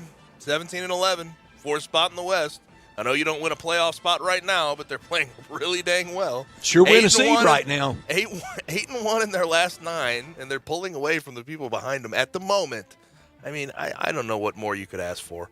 And especially once Ja gets back going, 2 legitimate stars, maybe 3. And I do want to give credit, but I mean, I think that it should have been packed out on Saturday. Probably even a little more with Zebo getting his jersey retired. I do want to give credit there. To it. There were some people there, and people showed up and showed out for that. But I want to see it every night. I really do. I do too. This Grizzlies team is they've performing. Earned. They're performing over their head. There's no question about it. This is what we've said we wanted, isn't it? Yes. What we're looking forward to tonight, obviously, Tigers, Bama, FedEx Forum, 8 p.m., late start. 3-point shooting. I think everybody's going to be up late tonight. Yeah. Looks like our buddy Jason Munz is reporting Earl Timberlake's going to be a game-time decision. Okay. I knew that he was hurting a little bit. That looked rough Friday night. 3-point line is going to tell a lot. You know, if Bama has 10, 12 makes, I don't see how you're going to hold them back. The Tigers are going to have to make some to stay whole there. Tide and Tigers at FedEx Forum tonight. Madison Square Garden, speaking of three-pointers tonight. That's what I was going to say. Steph's too shy. Let's do it. You think he's got to get it done? He's got to get it done tonight. He's got to get it done. How early? I don't know. It'd have to be if he doesn't get it first quarter. Be one of his worst shooting nights ever if he doesn't get it done tonight. Yeah, he gets it early. Quarter. Also, I don't late think on he's gonna hit TNT it. tonight. You're lying. You're betting the no? I'll book that. What are the odds on that? That's Ever. what I want to know. Man, betting the no on Steph tonight. My late on gosh. TNT, Phoenix 21-5 at almost reeling Portland. Yes. Trailblazers are going through a lot right now. C.J. McCollum's hurt. Dame's been kind of banged up. Coaching situation's not going good. Defense, awful. And they're talking about making some moves, possibly. We'll see what happens with Portland. Grizzlies have a couple coming up against them very, very soon. So, that's all we have for today. Thank you for joining us. Thanks to Dave Lotion, Brent Beard, Drew Hill, Bo Marchant for their contributions to the program. Tomorrow, Alex Kuhn, Barrett Jones, Blake Lovell, and Kevin Sweeney will join us. For Brett, for Bryant, I'm Gabe. Enjoy the rest of your night. We'll holler at you tomorrow at 3.